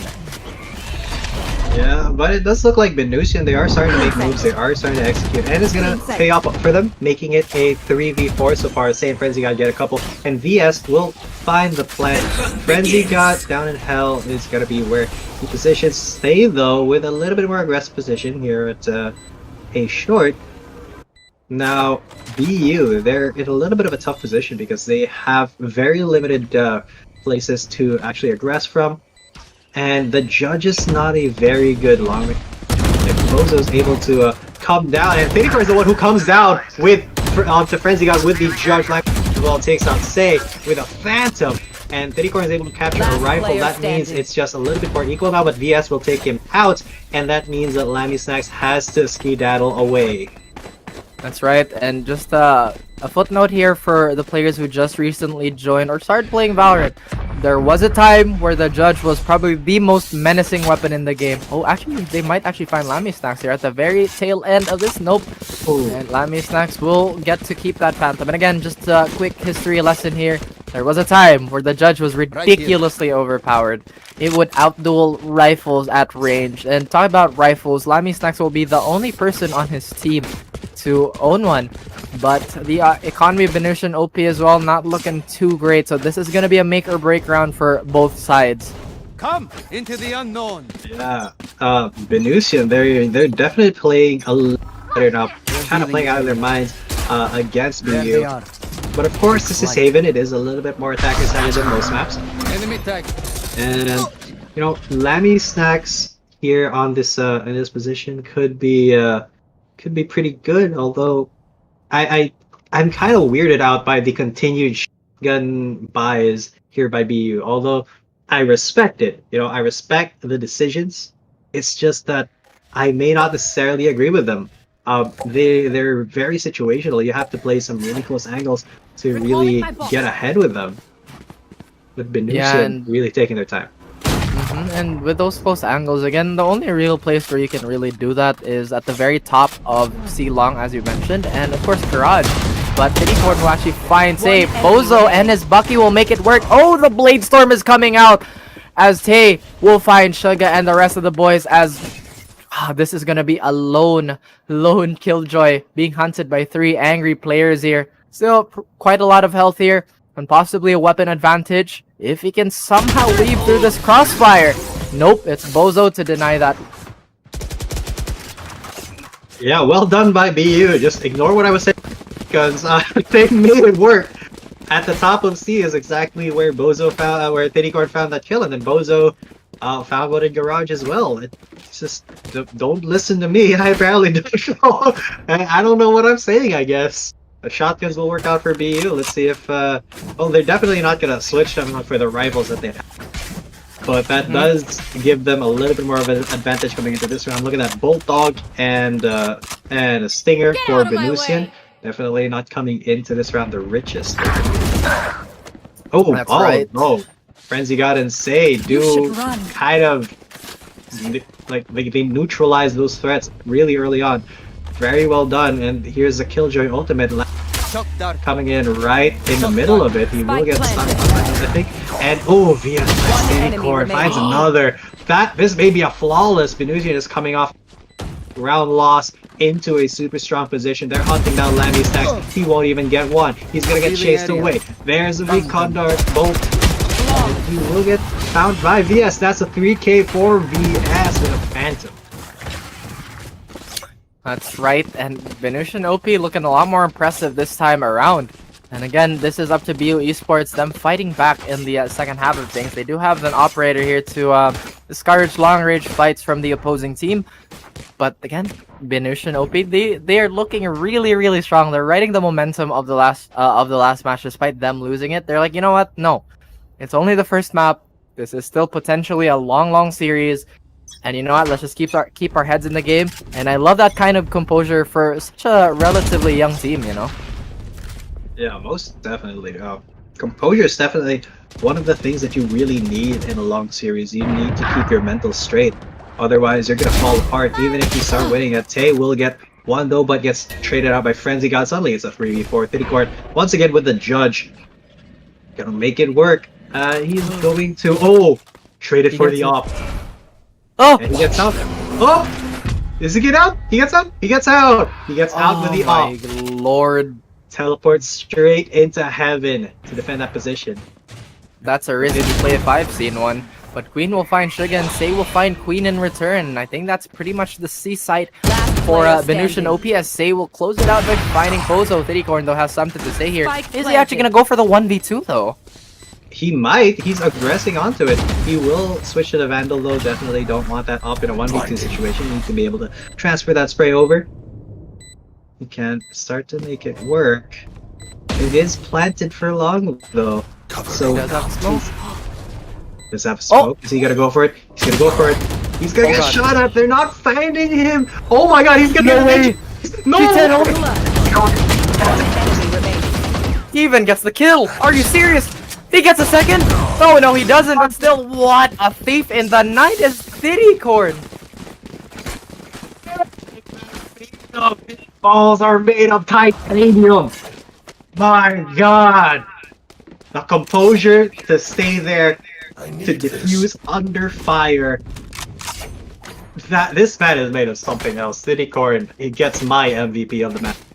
He gets ice in his veins, man. He got ice in his veins. Now, that is gonna be something that BInusian OP is gonna be reeling from. Again, not a good look as you only have a round up in a map on a map like Haven.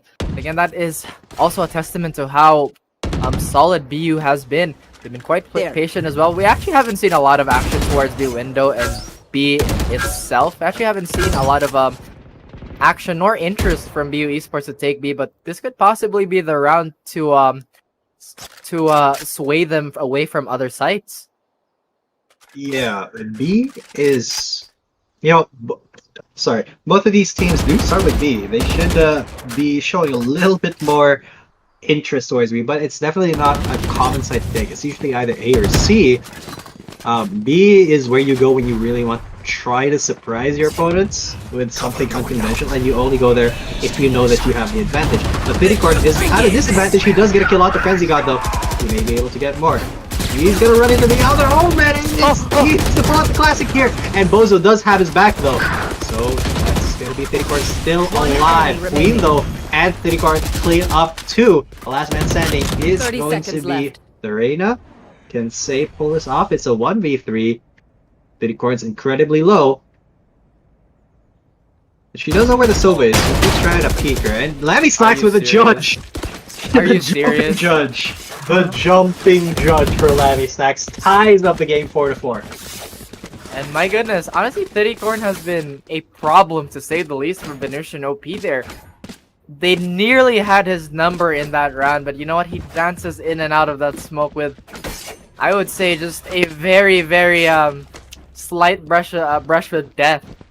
He even gets a frag later on with the stolen Vandal. Now, if he can continue this level Right of here. play, then BU Esports have a very, very bright second half coming their way. My god, honestly, BInusian and BU, this is such a good series. Honestly, these teams are pretty evenly matched, but the way that they play against each other is so entertaining to watch. Thittycorn specifically.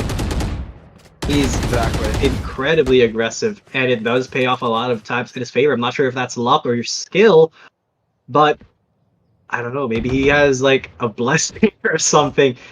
He's just dancing out of death's door a lot, but who is not dancing out of death's door is Faye, who gets out-aim dueled at range by Bozo.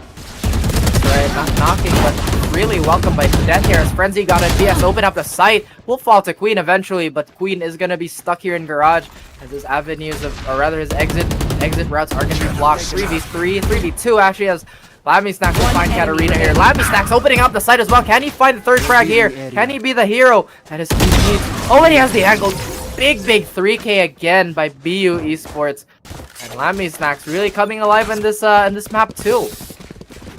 Yeah, Lammy Snacks, he didn't really pop off a lot in the last map 10, but here he's kind of showing his chops a little bit more, especially with that jumping judge a couple of rounds.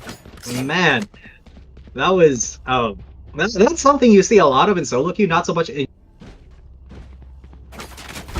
Right there. because that's just so entertaining to see. It definitely is entertaining as Queen is anticipating some aggression towards Get out of C-Long my here, but way. little unbeknownst to him, the rest of BU Esports has already made their way towards A here. This is gonna be a tricky rotate as BU Esports puts up brakes on their offensive here. Thiddycorn looking to be a bit more aggressive. Alright. Yeah, aggressive is the word because he comes in and out. Queen though, maybe in a little bit of trouble. Bozo up heaven. Plant will go down. Question mark? Yeah, it will. And there it is. The post plant will be a 4v4. BU not in the best of positions, but Say does take down Queen. Lammy Snacks does know where one is. Oh. Shut down. Okay, Lammy Snacks, they do get a couple, and Lammy Snacks is known exactly where it should be. Now it's a 2v2, and they're kind of stuck in hell, but VS finds Tay's head, and it's up to Bozo. Do they know where he is? He does fake it once. The drone will tag him out, he said, but he is not gonna live as VS is right on the money with that headshot to seal off the round here. And again, we've slowed down to a much more grueling pace here, and so far no dice. I think it's BInusian on the no dice on BInusian trying to be the team that rushes towards A first. They did have the slight advantage early on, but I think they were really wary of what was behind that Omen smoke. That was honestly a great call to just burn all of it. But again, with no Sova, or rather, I'm actually curious how the Sova didn't get a recon dart to just kind of mull over that site. Yeah, this is definitely a little bit more of a brain game, I think, for both of these teams. They're trying to psych each other out, and so far it's been incredibly close. Although it is going to be BInusian who draws first blood in this round. Queen with the Bucky. The Bucky can be a little bit iffy, but it does. Yeah, there it is. There's the iffiness of the Bucky. Say is able to take him down. It did no damage. I'm upset. There's no damage, but Tay is the one doing damage. Gets the 3K before he gets taken out. And Thiddycorn finds Sugar as well. Now it's Bozo and Thiddycorn. You don't want to be against these two when you don't want to be against these two. Just two very talented players. I'm upset.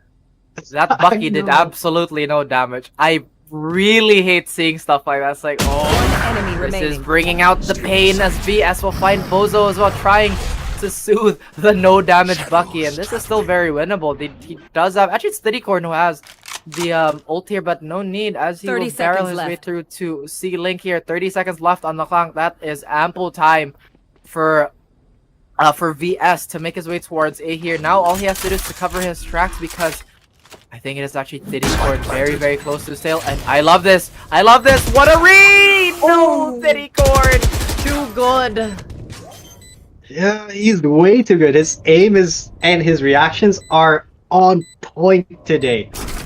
You saw, as soon as VS peeked that corner, he was dead. He had no chance to shoot. He just barely saw Thiddycorn, he was already dead. Dang, I was about to commend VS for, my goodness, I love this aggressive take on the angle here. I think he kind of wanted to make his way up to heaven as well, just give him that extra oomph in his positioning. But still, that was such a great read by him. But Thiddycorn, my goodness, unreal and inhuman reactions by him. Yeah, and definitely my MVP of the match. Doesn't matter what the stats say, Thiddycorn is just insane. The man has, the reactions of a. I'm trying to find like comparison, but Tay will find Say's head instead through the wall as well, and that just means that BInusian in this last round of the half are at a little bit of a disadvantage. The Jet though already coming in. Tay takes out Katarina, but Frenzy God finds Tay's head from behind. Sugar is able to take out Thiddycorn, and that's a key player gone. Sugar, and can he get it? He will get the plant. He has been revealed though, and they know where the other Sova is. Oh, he actually shock darted himself. That's kind of sad. And Bozo will find Frenzy God. Now it's a 2v1. To the chest will do it. Sugar goes down, and that's going to be 7-5 coming into the second half. And you know what? That was indeed an unfortunate series of events as that Sovac Switching shock guarded sides. himself here. Now this is where the real test for BInusian comes because, or rather, yeah, because they did lose the round advantage. And this is how, this is the real test, you know, how can they defend against this type of aggression from BU Esports? BU Esports has obviously shown that in Bozo, in Tiricorn, and in Tay, that their mechanics have been very, very impressive. And with just this aggression and the map leaning towards the attackers, it gives them a bit of a challenge, don't you think? Yeah, especially since Tiricorn has the reactions of a three-toed snapping turtle. My god. You know how he sees his prey and just reaches out Revealing and area. grabs. Super easy, super quick. Recon Bolt will get destroyed. That's a 5-man rush into C. The rotate will be called, but it may be a little bit too late. Does get 2 though. So one and Lammy snacks with 5 Frenzy God, just classics him in the head. Tiricorn though is the one Last player standing. he doesn't find Frenzy God, but it was Tay, and VS finds Tiricorn, the fellow Omen player, BInusian. Maybe setting up for a snowball here in the second half. Did somebody misinform me? And or when did Haven become a defender-sided map? Because looks like the defense has been on point today for both teams. I know. Honestly, I think that was Frenzy God with those with that opening 3K there. Obviously, he was already left for dead by his team there. He wanted to retreat back into garage as soon as he could, but hey, man, he landed the shots, and sometimes there's no amount of analysis that can cover that. You just kind of shot them in the head. That's exactly what they do. You know, that's what this game is all about. It's all about shooting them in the head. And Tiricorn, Frenzy God in the body. Trigger will find 2-3 actually with headshots from his Spectre. And just staving off the push from BU. This is definitely the start of a little bit of an early half snowball. Queen with a classic, may be able to find something here, but does not quite land this shot. He does now, and he's on the reload by Sugar. Here will we find finally our first ace of the day. Are you There sure? are a couple of them. Are you sure? Because Tay is being surrounded by people, he's being surrounded by enemies. He will get taken Oh, up by no. Katarina. That's another denied ace, but BInusian ties it up 7-7. And again, no aces. No aces today. All denied, but still very, very impressive 4K here. BU Esports looks like they are gonna put their energy towards C here. Or actually, I think they're gearing up for a garage take. Now, something I'm fairly interested to talk about is the lack of aggression towards B. I understand that Windows is such a precarious position and that Behind me. attacker side garage as well, so dangerous. But in matches like this where it's basically a stalemate, sometimes you just kind of have to pull those cards out, you know. There is going to be a lot of aggression from grass towards garage here, but Frenzy God is ready and waiting. Suga will risk a little damage here, but Lammy Snacks is quick on the trigger to find Frenzy God. Now Suga is going to be holding this angle, not before Lammy Snacks can explode and find 2 additional kills. Bozo knows where that other arena is though, but no, Say with a hashtag drive-by 2v3 situation. BU Esports looking still quite impressive here. They pulled the attention of all the defenders towards C, and now they've made their way towards A. They do have a bit of a warning system here, but this is not enough to stop the pretty much uncontested plant here for BU Esports. I don't know, maybe find... Oh, the patience from Tay. Just stalking. Look at this. Stalking behind BInusian. And he's actually not going to go. He would have run into the back of Reina there, but decides to go mid. That's right. Turret out. Although Tiricorn knows, though, he's able to give the information over. Last Say does player take out Tay. standing. Katarina Last finds player Queen, and now it's all up to Tiricorn. 1v1 situation. Say, the Paranoia will not hit. Oh and it my doesn't lord. matter. He lands his shots faster than Say does, and that's going to be BU Esports win their first round of that. I actually think Tiricorn has not lost a single 1v1 today. He's been very, very impressive, you know, but I have to commend BU Esports. They pulled all the attention away from A, and that was a very sneaky 2-man as well going into A as well. And like I mentioned, these mid-round decisions that they've been making, they've been displaying, they're of veteran teams. And I feel like that sneak attack, I think that was from Tay. I think if he just pulled the trigger there, it wouldn't have really affected the outcome. Because he did hesitate. And he did have two choices there to either follow the Reyna or follow the Jet. But instead, it nothing really came of it. But Frenzy God with the Blade Storm here trying to deter the attackers from Silong and trying to take that ultimate orb there.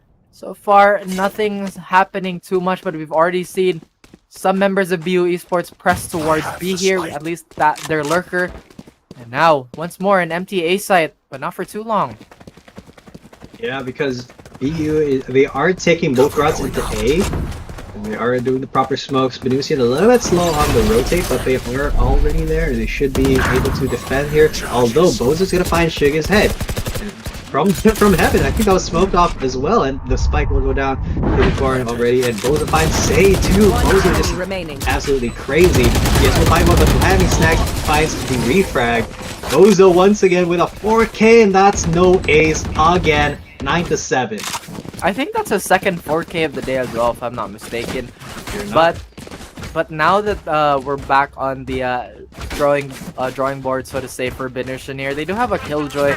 I feel like if they just kind of got rid of the Reyna and got that Cypher, things would be a little more different. You know, relegating the Killjoy towards C and having a Cypher on A, the very, very classic bread and butter setup. But so far, this Reyna has been popping off for them as well. It's just, again, it's just a matter of inches, you know. If only they had this, only they had that. But no point in crying over spilled milk, as Frenzy God is gonna have a bit of a handful as he sees everyone is present on C-Long. He's like, you know what, I'm outie. I don't want to deal with that. Let's just play a retake. Actually tries to go for a bit of a flank here, but Citycorn obviously opening up the round by finding Suga wherever he was. Tay as well, trying to gun down anyone trying to oppose the plant here, and this is already looking like 4v5, but this Jet's so incredibly low. It does look like they are gearing up towards a hold from C-Long, and quite understandable as they have a very alive and healthy. Oh, you know what? You can just let Citycorn do whatever he wants. It doesn't matter. He gets a 4K, but Tay again denying the ace. Somebody get an ace, please. Please, we've been waiting all day. There've been so many 4Ks today and no aces. You know, they were setting up for a hold on C-Long, but Citycorn just said, nah, I'm just gonna kill everybody. I'm just gonna absolutely take out BInusian, get that 10-7 scoreline, bring us a double digit, 3 rounds away from advancing to our lower bracket finals, I think. So Citycorn is, I don't know, man. This guy's on something else. He is, and if he is not gonna be MVP at the end of this map, I'd be pretty surprised, to say the least. No negative feelings there. But now it does look like Citycorn is looking to open up A long by himself here. Again, very little resistance towards A here. They do have a Sova just trying to scout as much as he can. Empress and Hunter's Fury is up on the side of BInusian OP, but BU Esports still has a healthy plethora of gadgets and ultis on their hands, but Bozo finds Suga looking the wrong direction. And A once more is going to be ripe for the taking as BU Esports makes it their nest and makes it their hope. Now, they still have a very, very long rotate, so they may have to sacrifice a few seconds off that diffuse timer here. Queen will get paranoid out, but he will fall into safety. Has a flash of his own as well. Frenzy God trying to barrel through A link.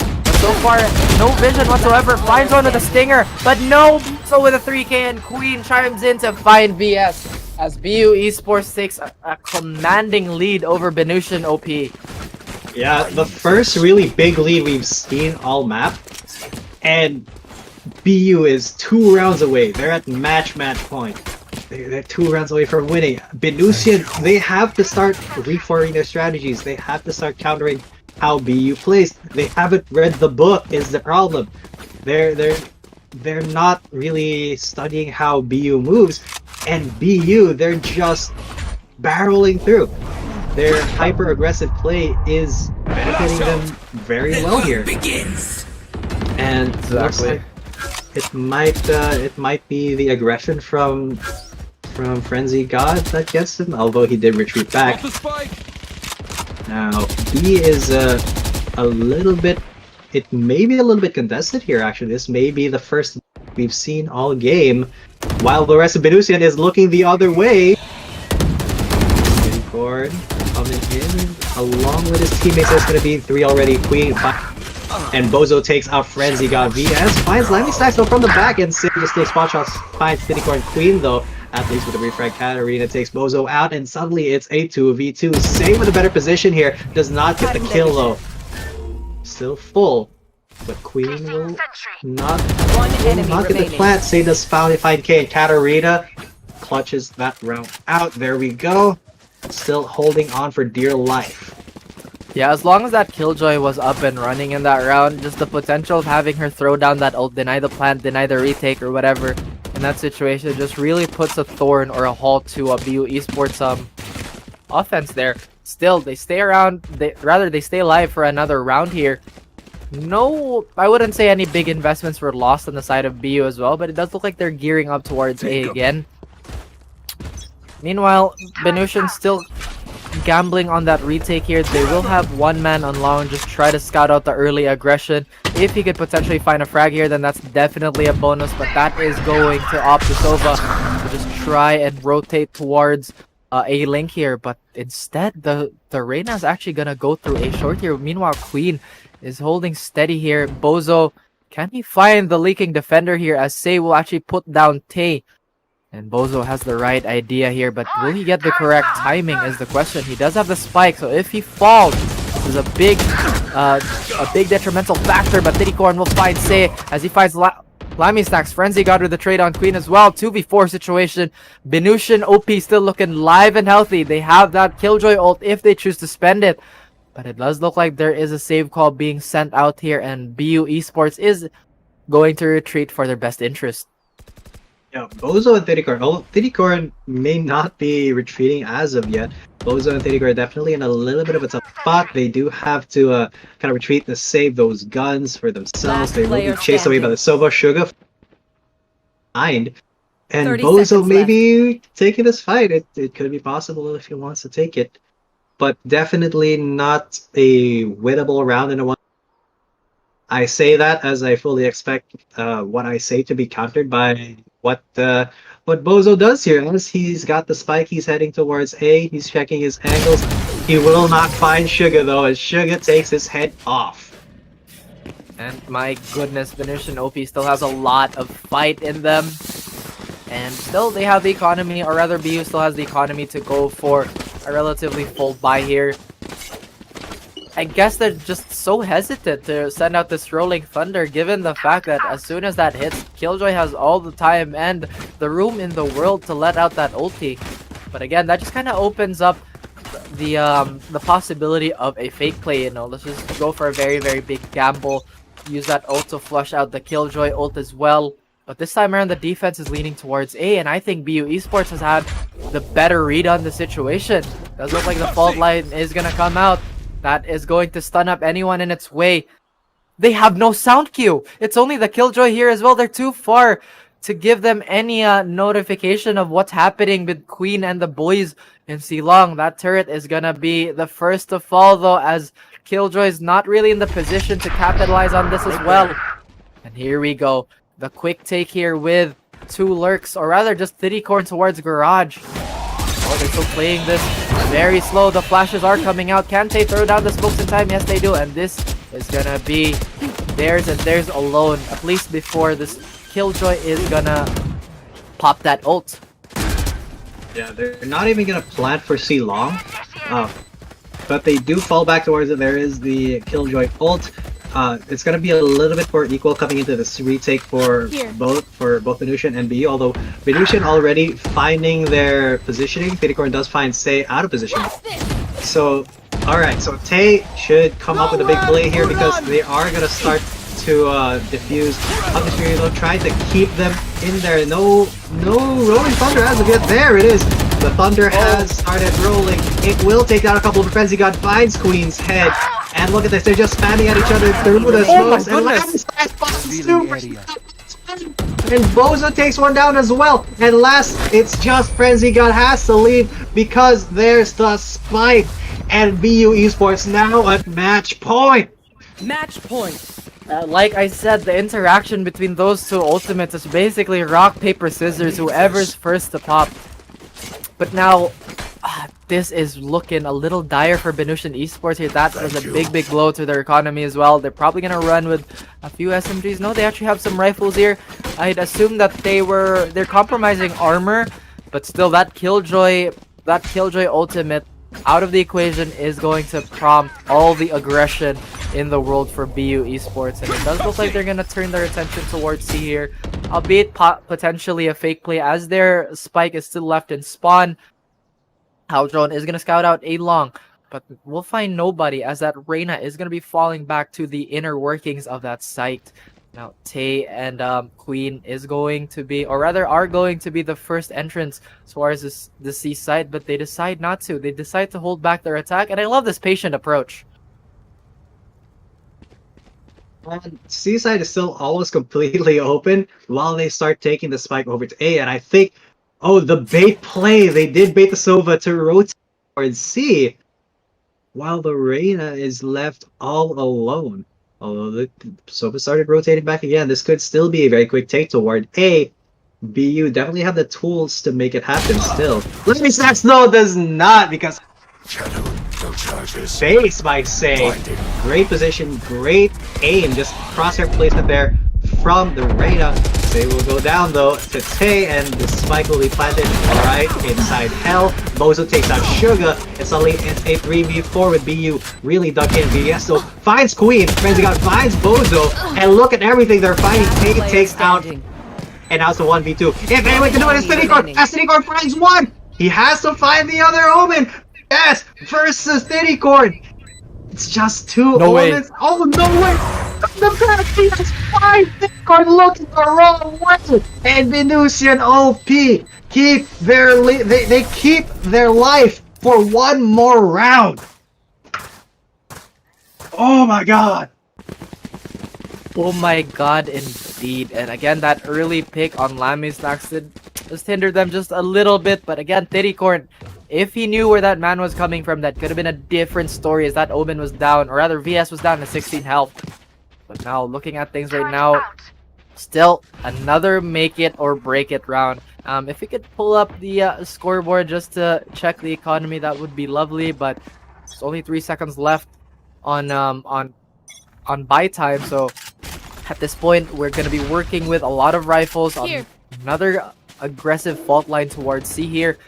Now, if BInusian is going to fall for that fake play again, then it could possibly be genius, but this time it does look like they're going to commit, as Queen will find the opening frag onto Frenzy God, and Frenzy God will be taken down a notch here. I think somebody's actually quite close to their ult as well. The spike is down very early in the round, and Lammy Snacks, nobody is pulling any punches, as Katarina will find the trade as well. Diddycorn pulling, or rather a close position to the ball. Rather, the spike does not want to deal with anyone trying to be sneaky. He will get snuffed out. But Tay is ready for the crossfire, but Say will find his Zed with a quick tap from the Vandal, eliminating him from contention in this round as well. But the Leer gets popped. Oh my goodness, Say is on a rampage here. Could be the hero his team needs. But no, Sugar gets taken down by Bozo. 2v1. Queen will find Say. Now Katarina has to make a choice here. Commit or get sprayed down, and he has to stick it. He finds one. Can he find the second? No, he's not gonna peek. Not enough time. And BU Esports will take this clean 2-0 over BInusian OP after such an exciting series. My heart, jeez. BU Esports will be facing KU Esports, both Thai teams, in our losers final, I think. And oh my lord, what a series of series we've had today.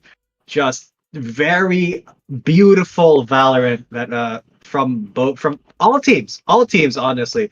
We've seen some really close fights, some really amazing plays as well from every single team in this lobby, and I am honored to be casting this, because there has just been so many things going on that I hope you guys have been enjoying watching. Exactly, a lot of highlights, a lot of 4Ks, a lot of clutches. That spray down from Queen was one for the books as well. That pseudo flash from man, I can't believe I forgot. But again, from that Sova, again, that's a big brain play, a big heads up play as well. But just overall, a great performance from everyone. And I think shortly we're gonna see the head to head as well. If it's not Thittycorn, then I think I might just have to have a bit of an objection there. But Yeah, so far, definitely. how you feeling, G10, after all that energy, you know? My heart is starting to settle down a little bit because those last couple rounds have just been edge of my seat action nonstop. It's really been a very tense series for BU, because BInusian just did not make it easy for them in any way, shape, or form. They were never out of contention until the final round happened, and it's just amazing to see teams that are this well matched go up against each other. And I'm very excited to watch the next round, which will be KU Esports and BU Esports, but however, that will be on another day. How about you, Ref? Well, I think you took every single word right out of of my mouth. But again, this is gonna be a bit of a team kill as both Thai teams will face off against each other one more time. Hopefully, BU Esports can find their revenge against KU. In any case, the great thing is for all the Thai fans out there, any whoever wins the series, Thailand still proceeds. Most definitely. Oh, actually, this might be the. Yeah, that is the losers final, right? So Mhm. whoever wins that goes straight to the grands. Uh, and man, the grand finals is gonna be something to behold. Honestly, I am very excited because the CBCI being one of the biggest collegiate esports tournament in Southeast Asia, it's just there is a lot riding on it, that $25,000 prize pool, but also the representing your country, the honor, the glory in that, in being a winner and not just carrying your university's name, but also the name of your country, of your region, and declaring yourself the best. It's something that all of these players strive and aspire to. This is kind of like the esports dream, and they're getting to live it while still in college, and that is something beautiful that can only be brought to you by CVCI and the Cyberathlete PTE Limited. Exactly, man. Just so much talent, so much upside, and so much potential in just all of the teams that have participated. And it's honestly a little sad that we're going in the closing days of this beautiful league. But again, going to our head-to-head here. Oh, that was If the template, I think. There we go. Thittycorn. Man, I mean, honestly, there's not a lot to say about both these players. Both have been extravagant fraggers. They've been picking their spots for both their teams. They've been really capitalizing on everything they could. Thittycorn has been absolutely insane, especially with his explosive start to the series as well. And again, just a great overall clutcher. Meanwhile, Say has been pretty much the same for his for the Venusian OP. Very, very, very explosive fragger, making this Reyna work when a lot of people have doubted the Reyna pick. yeah, especially at competitive, you want to see that Reyna, but it's very rare that somebody pulls it off really well. And Say, I think, has done exactly that. So very well done to both of these teams. And thank you to everybody, to all of the teams that have competed today, for giving us such an entertaining, heart-pounding day of Valorant. That's right. Heart pounding is an understatement with how close these matches have been. Again, the score says 2-0, but that really isn't the case. I hope everybody at home, everybody watching, just enjoyed. And again, we still have a lot more coming. Yeah, and if you guys are interested to see more CVCI, definitely keep following the Facebook page, follow the YouTube page as well. That will be where the updates are going to be, because the next matches are going to be next Saturday still. And if you guys want to watch more, if you want to see who is gonna take home a share of that prize pool, that $25,000 prize pool, definitely keep watching CVCI. This is the best of Southeast Asian Collegiate Valorant. Is there honestly, I feel like you've said everything that needs to be said. Again, guys, Well then, there's not much more to be said. This has been G10 coming out. Of course, my name's Ref. We'll see you guys next time, hopefully.